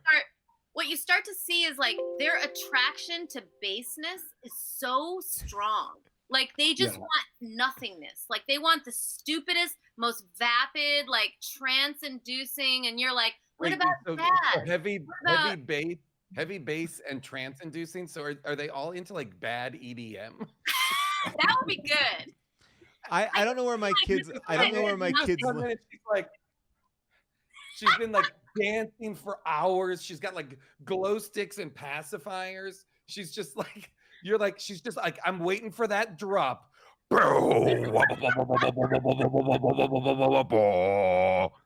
meant bass in another way. I know. Our daughter just watches. She just watches Frontline on PBS. Like just so many fucking documentaries about the election and election fraud and fucking.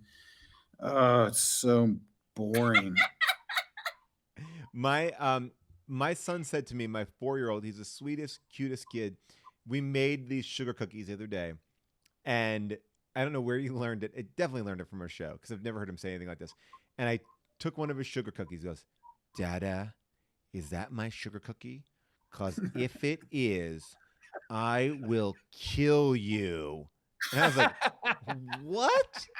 What?" He goes, "I'll kill you." This is not right. I don't think he knows what it means, but he said he would kill me if I ate his sugar cookie. I would love it if he like then just like raised his hand and there was like a tiny little knife in it. And then put it back in like his miraculous pajamas.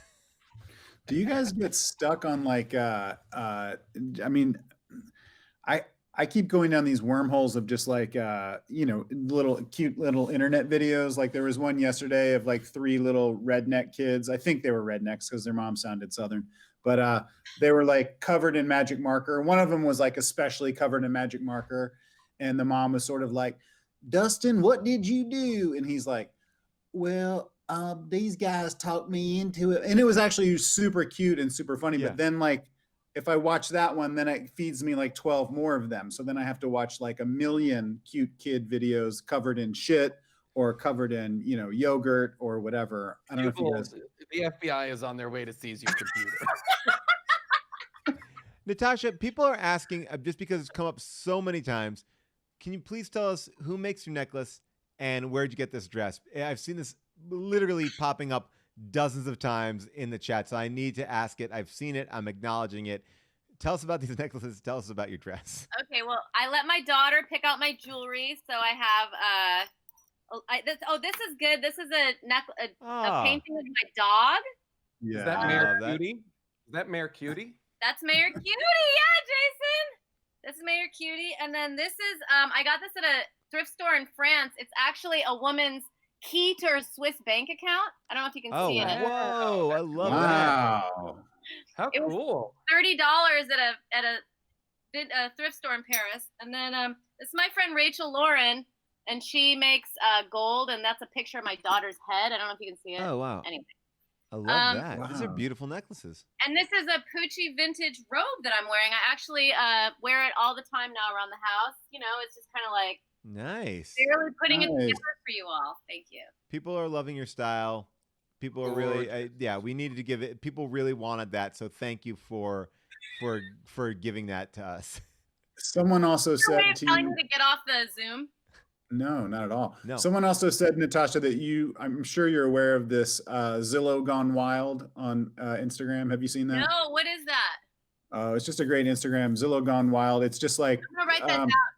yeah, Zillow Gone Wild. It's it's just like a house with like a normal room, and then like a fucking murder room in the basement. It's just Whoa. when there's like a sudden left turn in the middle of the house, or it'll be like that thing where the house is beautiful, but then you see a reflection of a naked guy taking the picture. Like something like that. There's always something fucked up in there. I follow on Instagram Passenger Shaming, which is one of my Oh, favorite yeah, accounts, yeah. which is just people on airplanes taking pictures of gross people on airplanes. So it's like Ew. socks and shoes off, feet up on the it's Yep. gross. feet was on a scrolling flight. feet scrolling on the movie screen, like bare feet scrolling on the movie screen. Oh, that's disgusting. I was on a flight right before the pandemic. It was Scheer when we went up to Vancouver for How Did This Get Made? My last sat trip. Yeah, the last time I was on a plane. It was the end of February, I think. And I sat down, and a woman sat next to me with 2 big bags, like 2 big carry-on bags, and proceeded to empty all of the contents of those 2 bags onto herself, the tray, and the middle console between us. It was as if she emptied like a hoarder's desk onto the plane. It was all papers, and then food, and then like plastic bags, loose food, crumbs, loose food, spilling drinks everywhere. It was encroaching into. It was as if when you see a hoard, if you watch Hoarders or whatever, it was as if she was able to construct 2 years of insane hoarding content in a matter of minutes. It was the people across from me kept making eye contact with me like it was crazy. I do not miss traveling, and I don't even understand. We're not just gonna snap back to normal. Like right now, if someone comes up to me, I literally recoil. So like, I just don't understand how we're going to be able to ease back into this. It seems like it's going to be. I still can't ask people to put on a mask. June is so much better than I am. I want them to put on, but it seems confrontational. Or when people wear the mask down here, I'm like, I don't give a fuck, man. I will Yeah. fucking get in their face. Yes, dude. gotta Especially do it, in buddy. LA right Yeah, now. I know. LA is I just kind of make my own fucking- way. I don't deal with it. I just separate from it. I cross the street. Oh, I'm yeah. like, yeah. Natasha, if you're writing stuff down, Paul, I heard you mention it earlier before I got on. Yeah. Start watching Alone. Season Oh, Oh. 6. I've already Okay. watched it all. Okay. I actually have an amazing Alone parody on my Instagram. I don't know. Are you not on Instagram? whoa, I gotta check this out. He's not. Haven't seen it. Won't see Mantzoukas it. isn't on there. I'll repost it. But yes, I love that idea. It's the one where they go and live in the forest, right? Yeah. Yeah. I need to check on my dogs. They keep barking. Okay. Okay. I'll pull you off for a second. Come back and I'll she's put you not, back she's in. not. She's just walking. Zooks. Wait, I don't know if she wanted to leave. Well, Paul. I'm watching her, so when she comes back in, Okay, I'll pop her okay. back. In the Big screen. waiting room, I'm assuming. Zooks, high point of the year. Yeah, what was it for you? Man, I mean, it's one of those years you look at and you're like, there's just so many. There's just Yeah. so many hits, so many like, holy cow. High point of the year. Tell you It's been like, this has been a just foundationally difficult year. So Oh yeah. Yeah. like a lot of my high points, frankly, are like events that took place in the 2 months leading up to Yeah. like when we went to the Telluride Comedy Festival and got I to know. do shows and ski and Telluride and perform in front of those audiences. That was a blast. The last few How Did This Get Made shows in Vancouver and San Francisco were incredible. Like I miss the things I miss performing so much. Yeah. I miss that, this scratches that itch a little bit, but I miss performing so much that I miss those things, like those elements. And, that's been, I think, those are the things that I hold on to as like, oh, those were the high points. Like, Yeah, we're talking about your high point, Natasha. If you have a high point. My from this high year. point of the pandemic was, Rob, when you came Christmas caroling over to my house and like, when was it though? It was like in August or something. Yeah, it was like June. It was like June or July. We went Christmas caroling. That's right. Me and Helms and somebody else. I can't remember. Yeah, we just rang your buzzer, and thank God you guys were home. We would have looked like idiots. Moshe wasn't even there, thank God, because he gets like Woody Allen when Christmas carols happen. Like he just kind of starts to be like, That's so funny because we didn't go Christmas caroling in December. We only did it in June, whenever that was. Wait, so how did this even come about? You were seeing Helms and you're like, let's go out and do Christmas. I texted Helms and I was like, hey man, do you want to go Christmas caroling? And literally me and Holly met up with Helms and his wife and someone else. I think Nick Thune lives near Natasha, I think. Yeah. So he came. Yeah. don't be careful. People are going to start mapping this. People are going to start. They were. These are the geo coordinates. Oh, There she is. Yeah. There she is. you want to say hi to the friends? Hi. What was your best Hanukkah gift? You have a good Hanukkah gift? Yeah. What was it? Whoa. Whoa. Nice New Year's balloon. That's We awesome. try to do a thing where we say the thing that we liked every day and the thing we didn't like every day at dinner, but like every day at dinner, the thing she didn't like every day like happened like 6 months ago. That is literally the same thing we did. We started this as a bit in our house because we saw like some Bruce Willis movie. There's like a Bruce Willis movie where like high, low. And June and I started doing that as a bit to each other, like what's your high, what's your low of the day. And then we started doing it with our kids, and now it is a part of our family tradition. Every night, It's cute. high, low. It's Yeah. cute. And my 4-year-old is always telling us it's his birthday party that he went to like 9 months ago that he is upset about. It's very frustrating. Like I want them to get to the point where we can like talk, but I'm like, maybe that's when she's 30. They can talk Yeah. now. Yeah, we're getting into good zones now. We're in a 6 and 4-year-old zone, and you're just hearing a lot of stuff about we hear a lot of stuff about Bowser from Super Mario Brothers and his powers and Bowser Jr. You're like you're in for a lot of information that doesn't really come into play, but it is a conversation. We're still in the stage where and ours is 4, but where it'll be like half real and make sense, and then half like homeless lady, like just like, oh, did you know that Ruth Bader Ginsburg is in the closet and she's making soup for me? And I'm like, oh, okay. You know, Oh like, my God, that makes me feel so much better because you start to think like, oh my God, they've lived in past lives. Yeah. They have these like grandparents that we don't know about, and she used to be a cat, and then it's just like, oh, they're just two.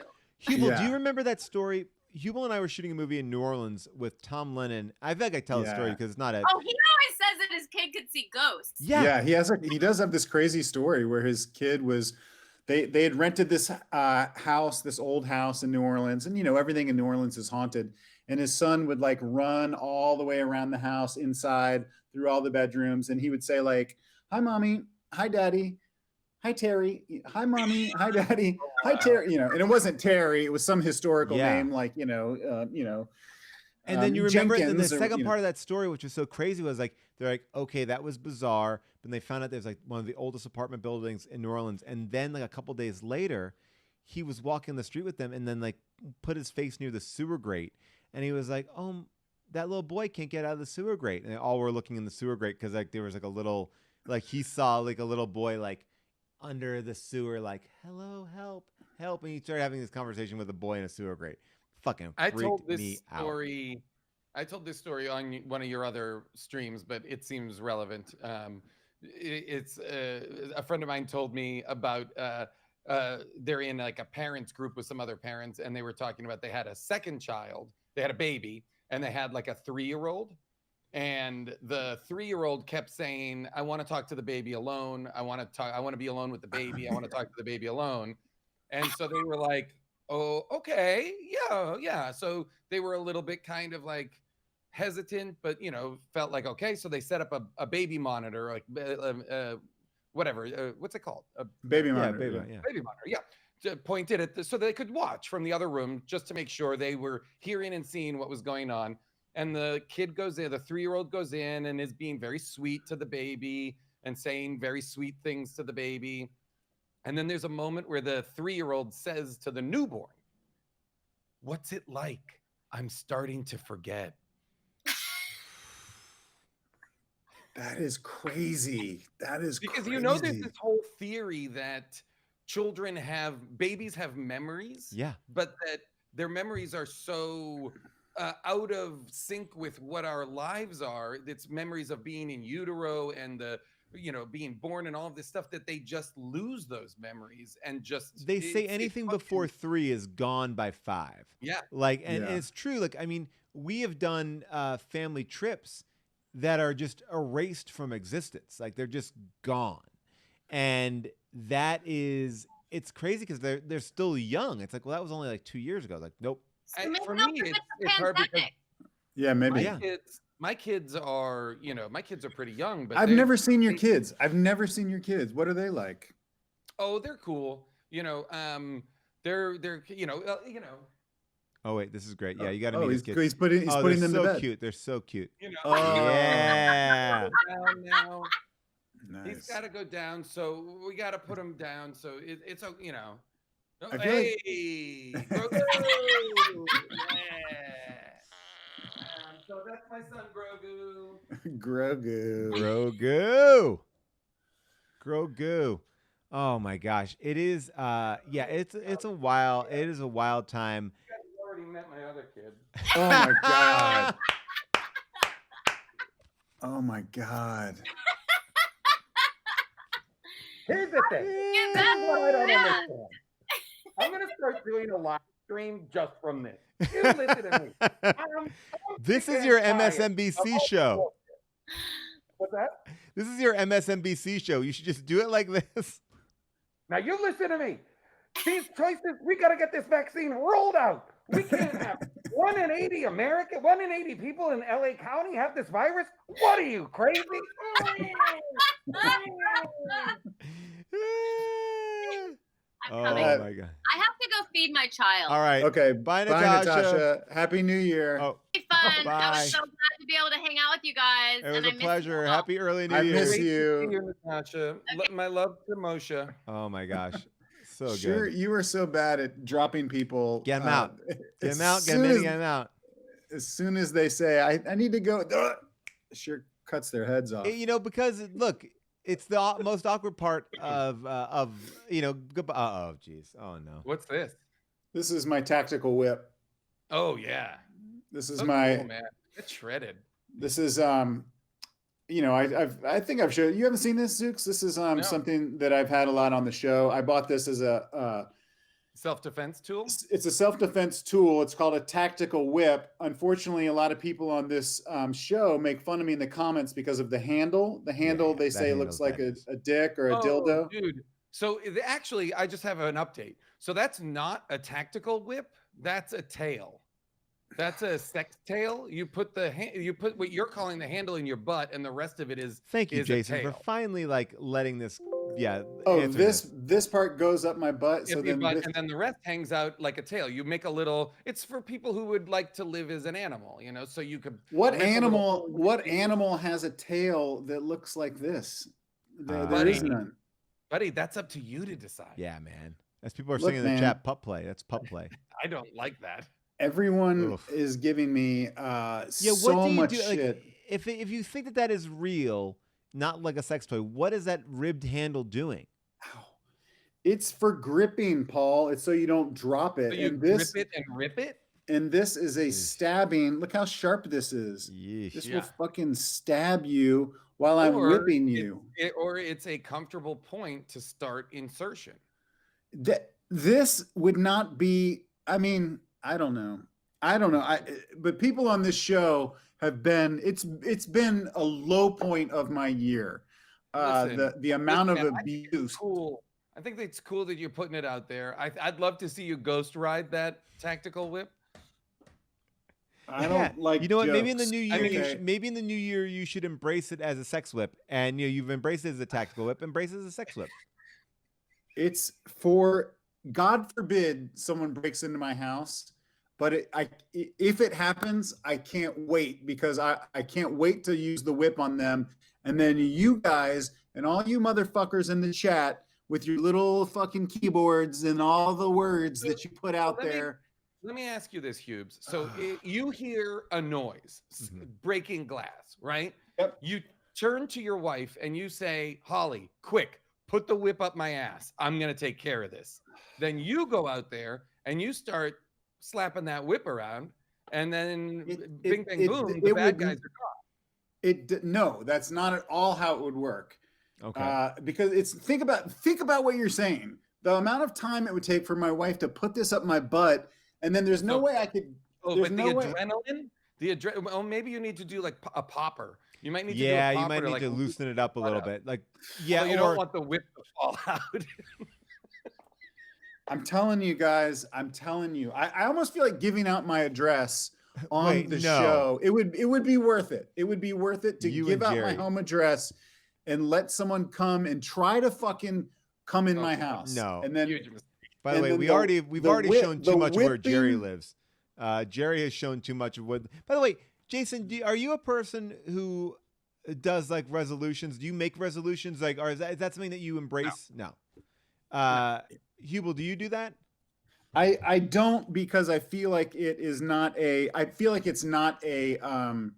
practical thing for me. Like, that's not how I would change my life. Right. Like, I wouldn't do it on the day when everyone else is doing it. It feels like too trendy and fake. Right. That said, I did make some last year. I mean, last year. Yeah. Yeah.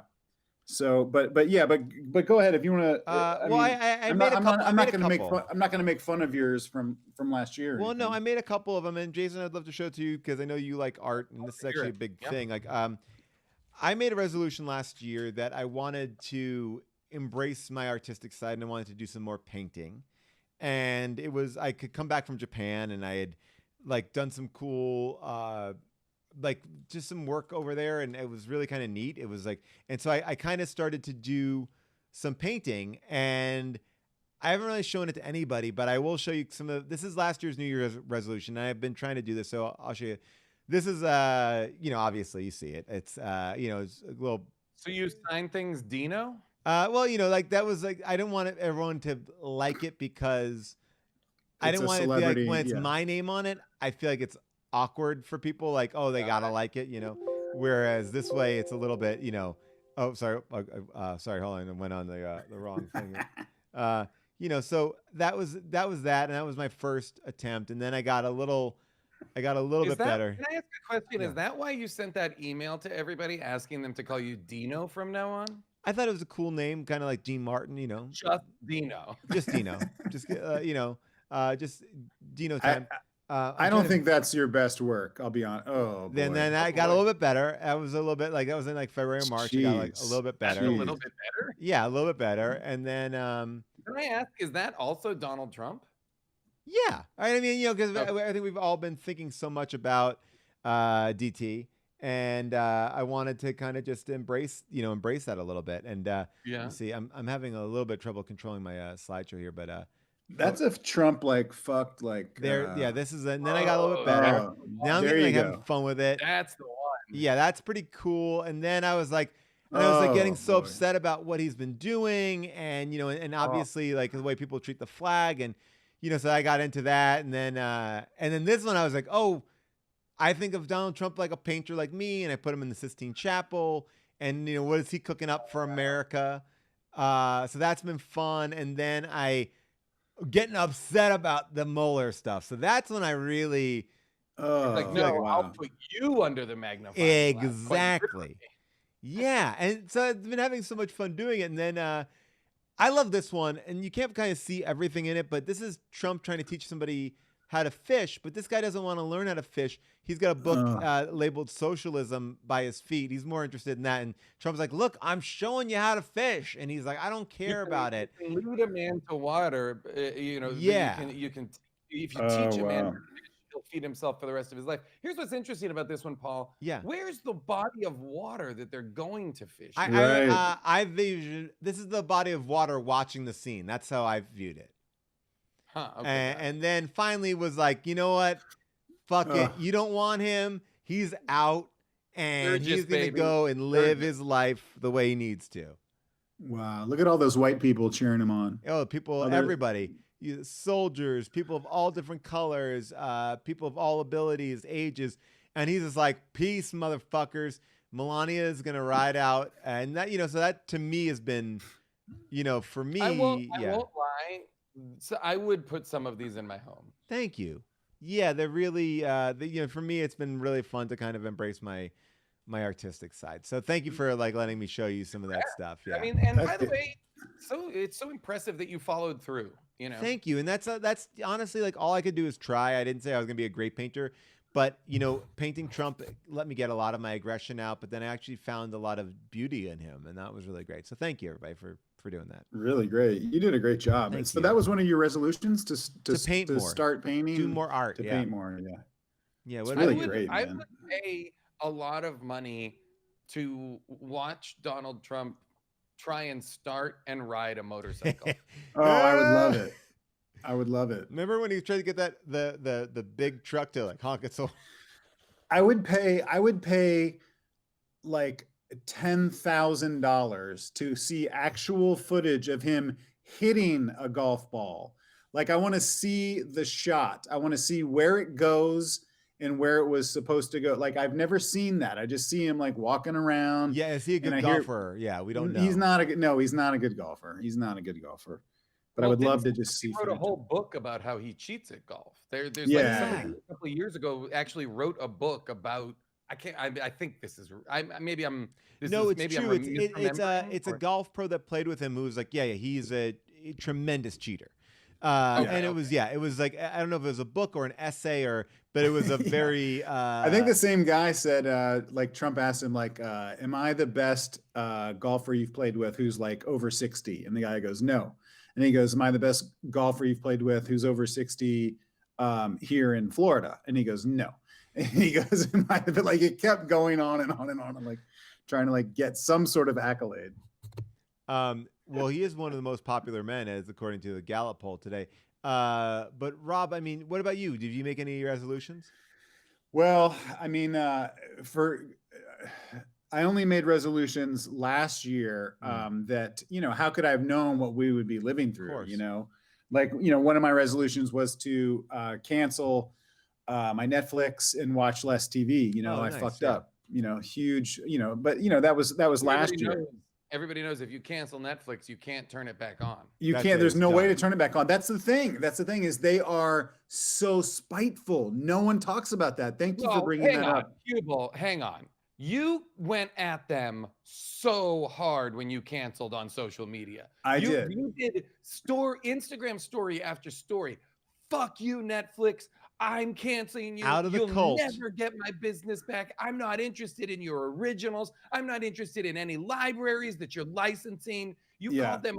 You had very harsh You words. actually I even had also- old DVDs that you broke over your kneecaps, Karate Yeah. Kid Yeah. style. Yeah. Yeah, I had a bunch of. I still have the season 2 DVDs of The West Wing. Watch this. Snap. Yeah.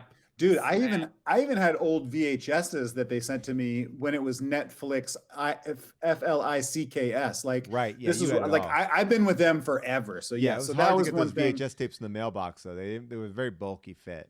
Yeah. So, there's just dumb things like that I wish I'd done. This was the year I made a resolution I was going to open my restaurant. I've talked to you guys a lot about my Oh, restaurant. I love this. Tell everybody about your restaurant. Well, it's called the Shared Spoon. It was a concept where, everyone would eat off the same spoon in the Yeah. restaurant. So you just sort of pass it around. It was sort of a way to like an icebreaker. You sort of get to meet the person that you're seated by Yeah. because everyone's sharing utensils and passing the utensils. So it's interesting because also one of my business ideas was meant to go into effect this year and didn't, which was my restaurant that is it's called the Trough, and Oh, yeah. everything is served in a trough, a communal trough. Yeah. And so you know how you go to some places and it's like a big communal table and everybody Yes. just, so it's like it's a big it's a slop trough. Yeah. And people just put slop into the trough and everybody puts their grubby little faces in and chomp Yeah. chomp chomp the slop, Well, I mean, I had the same issue, which is, I'm a big, I'm very involved in political issues, and I've been working on the safety of like voting, because obviously there's, so many different things you have to jump through hoops with IDs and making sure you're registered. And so I had done this thing where it could actually read your tongue. So you'd have to like tongue your voting booth. And then if you put your tongue in, it would register that was you. And then you could vote. It scans your tongue. Yeah, but you kind of like almost be like Frenching the voting booth to like unlock it.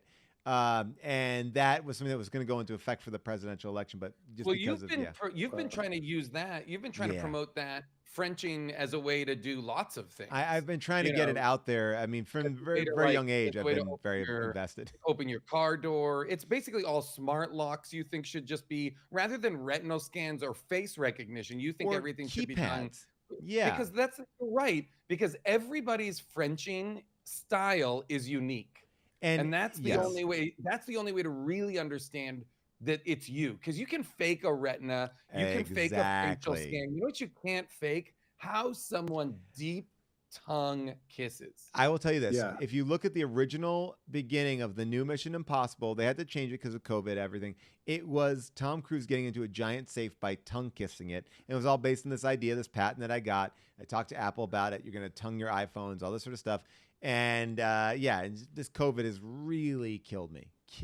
At this Man. point in the pandemic, like I would love to tongue my iPhone. I mean, right? Right? Have you ever seen on porn sites, not that you guys go on porn sites, but sometimes there'll be ads on the side where there'll be like a I weird, don't know what like that is. a What are you Never talking seen about? one. pornography. It's like naked ladies or naked men. Like a Oh, Netflix yeah, or everybody's- something like that, Hulu or something like that. Magazines you find in the woods. Yeah, I got it. No. If you go on the internet, they're now. You don't know about this? If you But for go dramatic on the purposes, they're internet, naked for dramatic purposes. What? well, Oh my Like God. Michael Oh my God. Fassbender, in that You- movie. Zooks, you've never seen a porn site. That's so crazy. But No, I'm looking Anyway, at one right now. It's super crazy. so sometimes they'll I'll have pull little one up ads there. on the side for, things that you can put your dick in, like, a fake, vagina made out of, sand, or not sand, but made out of Sand. rubber, or they've got one that's like a tongue, and so, I was just thinking that you should buy one of those to tongue the thing that's supposed to lick your dick Oh, and balls, but you could just French with it. Anyway, Okay. we'll talk about it offline. Totally. so I mean, sorry, like, I yeah. got to check with my wife and see if she thinks that's cool. She's Yeah.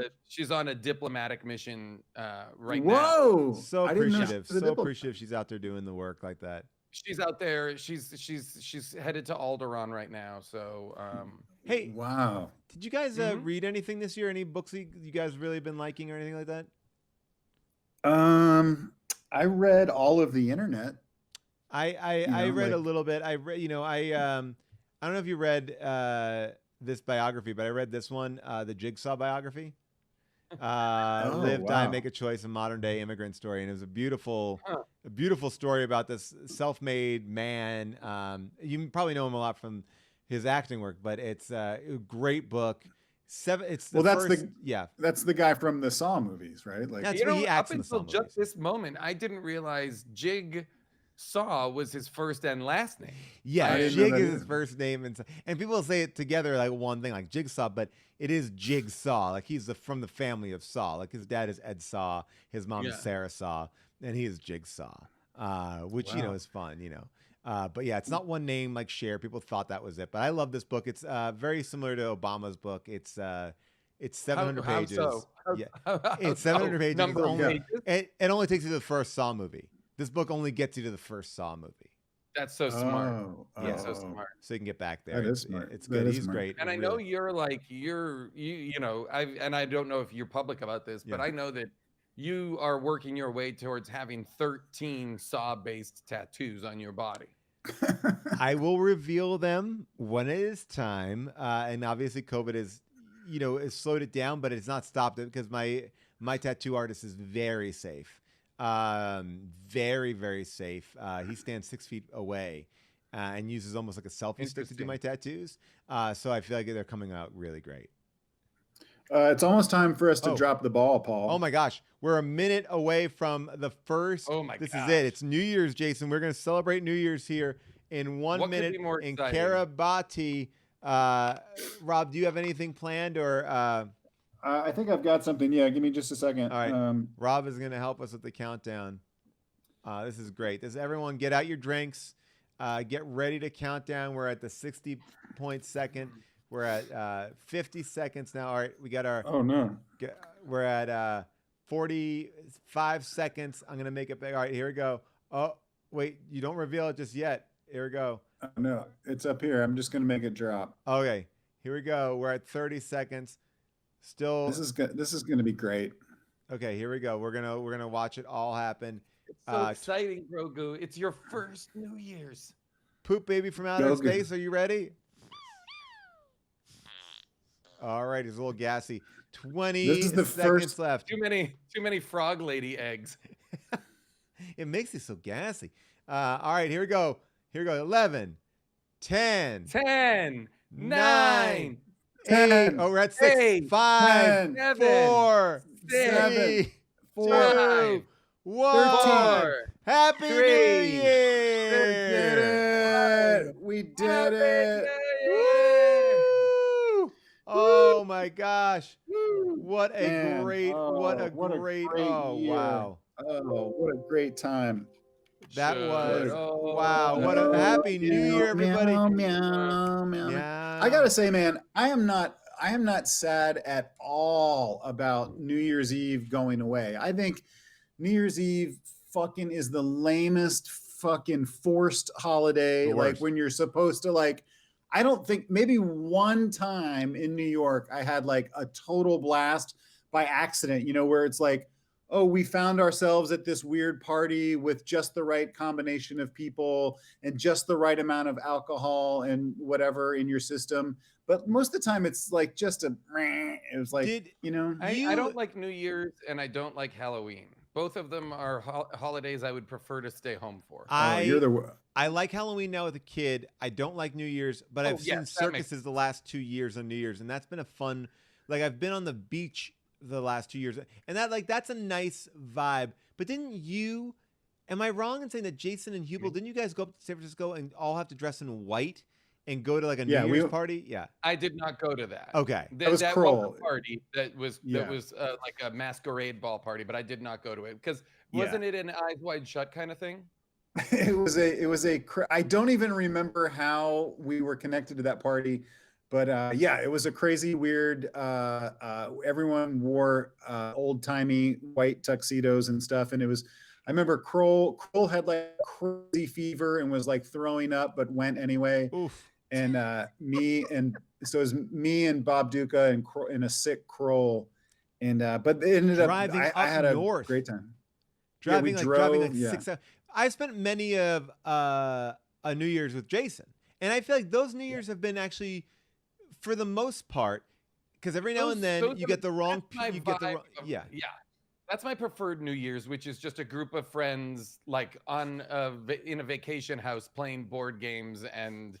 Oh God, that would be great. Stuff. Oh, you know what I mean? Like that I don't mind. That to me is the New Year's I would choose, right? Is Absolutely. Just to be with friends hanging out. What I more mean is I don't like we gotta make it the biggest, best. It's gotta be so special. You know, I'm just like, nah, let's just hang out and have fun. Because to me, it's like, what are you hoping to accomplish, right? Like, there's something really nice about. Maybe I'm being weird about this, but I like waking up into a New Year's Day, like, I had a great night, and let's go. The last thing I want to do is wake up into a New Year's Day like with regret, like fucked up. Like it's like that's not the best way to kick off a new year. Like the regret, like it's almost like you're still in the last year. Like if you wake up all hungover and fucked up, like I'd rather come in and be like, I'm excited. This is a great new year. I mean, maybe it's just a different mindset I'm in now. I don't know. It's also that, like, I don't know how you guys feel, but I feel like those nights that are particularly memorable and exciting are the ones that surprise you. Yes. Are the ones that you didn't see coming. And I feel like there's so much on the front side of New Year's, the lead up, same with Halloween. Same with Halloween. And I'm talking about for adults, not with kids. Kids, it's a whole other scenario. But when we were younger and Halloween was a thing, there's so much energy and effort put into it coming up, and then it never lives up to that versus those nights that, like those New York nights where I was just talking to people before, where you'd walk out of the place you were in and it's like 9:30 a.m. the sun is out and everybody's going to work and you're like, whoa, what? Those are the nights that I love. And so few and far between. And and that's the tricky thing is like finding the For me it's just spending quality time with my tactical whip, trying to recommit and refocus my priorities and as a couple how we're going to move forward together in society and how people will accept us as a couple. I'm just going to once again say that is a butt plug, and that is really. I mean, that is a frightening thing. I don't feel like my ghost ride the whip got enough. But by the way, were you guys with me? E40 just did a versus, guys, so it's also timely. Come on, everybody. Jason, by the way, I was going to ask you two questions. First of all, were either of you with me at, and I'll mention her name because she doesn't live there anymore, Maureen Cassidy's house when in New York City? She lived at like 50th Street and Broadway, so we were all up on her roof and we got to watch the ball drop, but from the roof. And it was just like a handful of people, like 20, 30 people. And that was really fun because you could see the insanity of Times Square New Year's, but you were not in it because that's like a corral of piss and terribleness often. What I will say, and I'm gonna this is a little bit now going against what I said earlier. There was a number of years where New Year's was like I would have dinner with friends and then we would go to the UCB party. Yeah. You know, because UCB would always be a dance party, a late night dance party inside the theater. Those were fun years because I was like, I had dinner with my closest friends and then boom. That's also where I got high for the very first time when I was like 38 years old. Whoa. Wait, really? On one of our friends. Yeah, on our friend's pot cookies. Oh yeah. Do you remember that? Okay. So that person was like, hey, gave me, because I couldn't eat the cookies because they had, I've told this story before, so forgive me if you've I've never heard this story. So instead of giving me the cookies, because the cookies have egg, he gave me the weed butter that he uses to make the cookies. This is our friend John, right? Yes, I just Yeah. don't know if that's a story he tells publicly, but it's our friend John. I think he's writing a book about it. Oh, really? Yes, that is yes. Amazing. So he gave me a little bit of the butter because everybody was going to eat pot cookies that night. And I was like, you know what? I'm going to do this. I'm going to do this with my friends. This is going to be fun. This is Whoa. going to be a fun thing. So everybody ate their cookie. You know, we were at Jesse Falcon's house before we went to UCB. It was early. And I put some of the butter on like a saltine or a Like cracker. literally spread it. That's a heavy amount. Just put a little bit on a cracker, and I ate it the same as everybody else ate the cookie. Okay, great. And then I don't know, an hour later, it's New Year's, Happy New Year, and everybody's like, "Whoa, these are strong. How are you doing?" And I'm like, I don't know. I feel kind of the same. I don't feel anything. So we were there a little bit longer, and then we were gonna walk to UCB, and I was like, you know what? Fuck it. So I do another cracker. I eat cracker number 2. Yeah. We walk from Jesse's to UCB and go to the party, and we're like hanging out, and people keep coming up to me who are like, because they know, as you guys did, I didn't drink or do any drugs ever until my late 30s. So my friends know this is the first time I'm going to be like stoned or fucked up or whatever. And people are like, how are you doing? How are you doing? How are you doing? I was like, guys, I don't know what the deal is, but like, I feel totally normal. So I go back and I eat a third cracker. Oh, no. So, and I'm going to say, and I go outside and I'm talking to a friend of ours, girlfriend, just chit-chatting.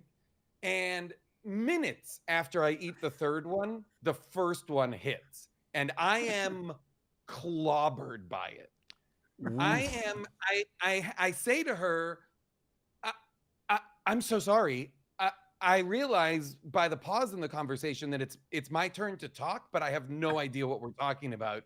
I have just become stoned for the very first time. And she was like, oh no. She was like, let's go find your friends. And so for the rest of the night, each successive crackers pot kept ramping me up into more and more stoned as I digested it. Now, do you ever think about going home?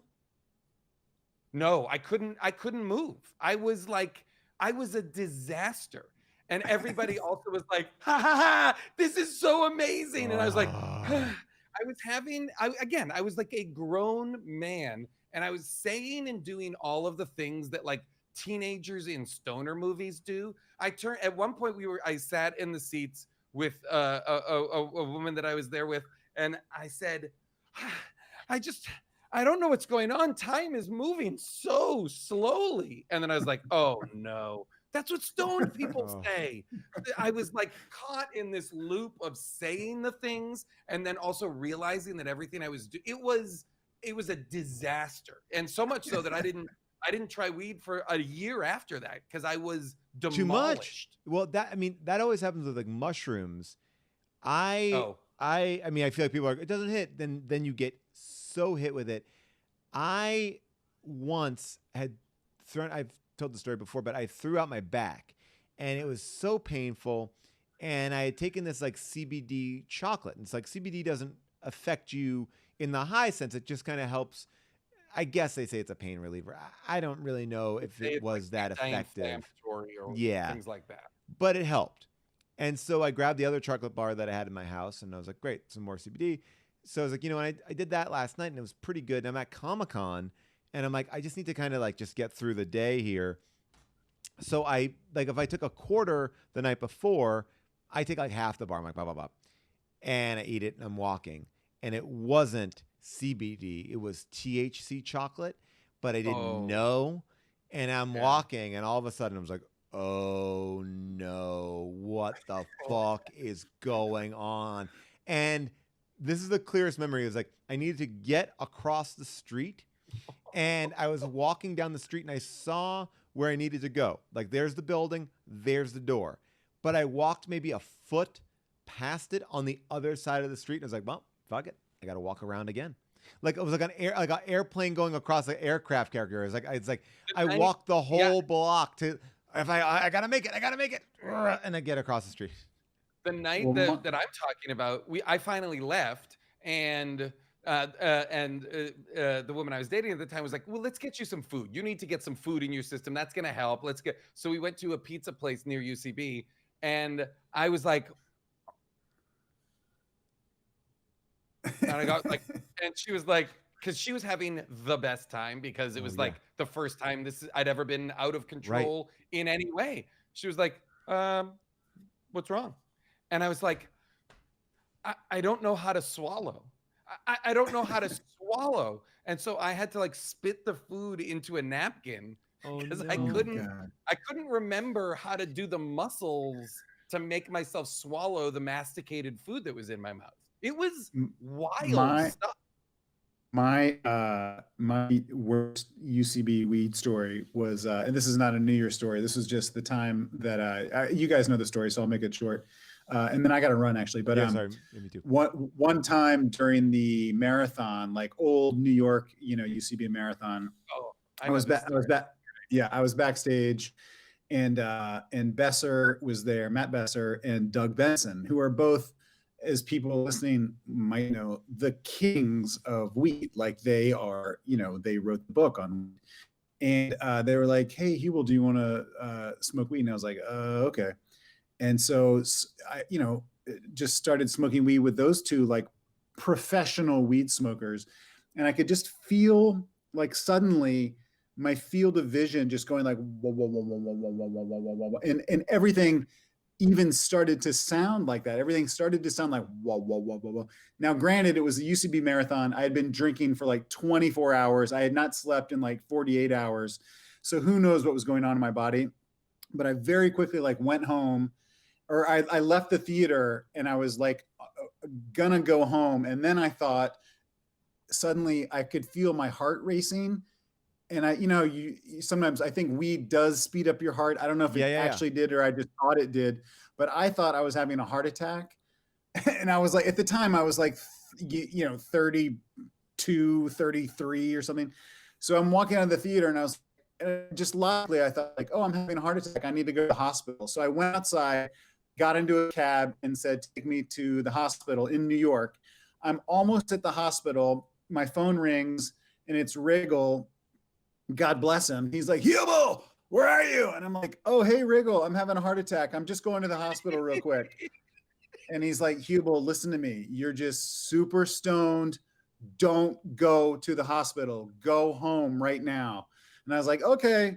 And then I just like told the cab, like I was convinced I was remember dying. that night. I do too. I remember you leaving, and then I remember you coming back.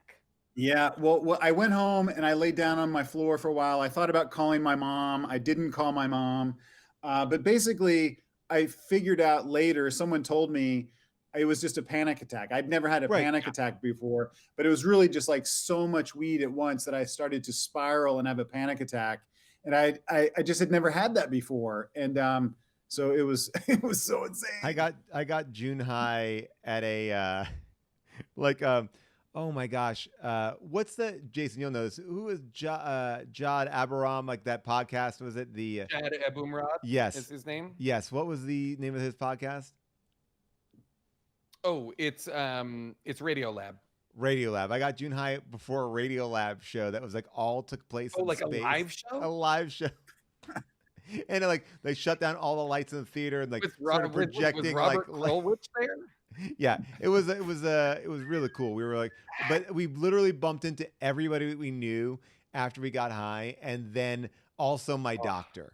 My doctor was at this thing. I was like, and then trying to hide that from my doctor was not a. It was not. I was at the movies once here in Los Angeles, and I can't remember what I was going to see, but it was a movie that I decided I should be very stoned to see this movie. Oh. And then saw my therapist on the way in. It's the worst. Oh my God. I was like, oh my God. I'm stoned. I can't talk to you. By the way, already an awkward conversation that gets more awkward. I know Hubel and we have to go. Jason, it's been awesome. We've had amazing guests. I'm going to say this because I always look to you, Jason, as what is the song of 2020? Do you have a song? And not to put you on the spot. Is there a song of 2020 that you related to, that What you is liked, an album? I mean, let me like for real. What is the song of Yeah, I mean, 2020? yeah, and like if you do have one, because I always feel like you've turned me on to some good music during this time. Is there anything you want to tell Here's people to listen to? I'm trying to think of like I'm trying to think of it's so funny. The Spotify gives you your top things of what you listen to, and my mix everything was so crazy this year. But I'm gonna say I'm just looking through my year of list. Look through as you look through. I'll talk too and say, like, you can take a second. Like, I'll say that a lot of people in the chat are saying WAP, but I don't think people know that WAP. That's definitely the song of the year, just writ Generally. large. Like that society's song of the year. It's but not a remake. Did you know that? No. Yes, WAP was a remake. It was actually Young Sheldon and Sheldon did it originally, and it was WAD, and it was Wet Ass Dick. That was the first one, and people like. And How dare you? Scheer's been sitting on that joke. He's been sitting I had on to that use joke. it. I had to get for it 2 out hours. before the show was over. What? Yeah, what do you got? And then we'll kind of. I mean, a couple of songs that came out this year that I absolutely loved were Adrian Lenker's Anything, Kevin Morby's Campfire were both great. Ooh. These are just records that came out this year. Okay, I spent a tremendous amount of the year listening to Brazilian music, and the Tom Zay song Curiosidad, I listened to obsessively all year long. So I'm going to put that as my song of the year. I love it. Tom Zay, Curiosidad. I love it. Hubel, any wishes for 2021? I hope that we get back to normal like we all want to be. That's my wish. It won't be till summertime, but hopefully we can all just hang in there. And I hope that people wear their masks and we can get back to normal. Jesus, Can I put one more song into people's radios? It's called "Oh Santa Rosa" by Bethsaida Macheto Paranda El Clavo, which is a Venezuelan group. Unbelievable song, incredible record. Boom. Please, can you write these down? Because I'm going to put them in our Discord. We have a Discord now. I want to put them because you've said a few things, and I feel like everyone wants these, and they're asking for them. So if you write them, I will put them in the Discord so people can follow it. And all of the This Is the Kit record. All of it. All right. Oh, I love all this. Boom. All right. Guys, Happy New Year, guys. Happy early New Year's to you. It was so fun hanging out. You guys are awesome. Goodbye, Jason. Hubel, it's been so fun. We'll see you all soon. See you, buddy.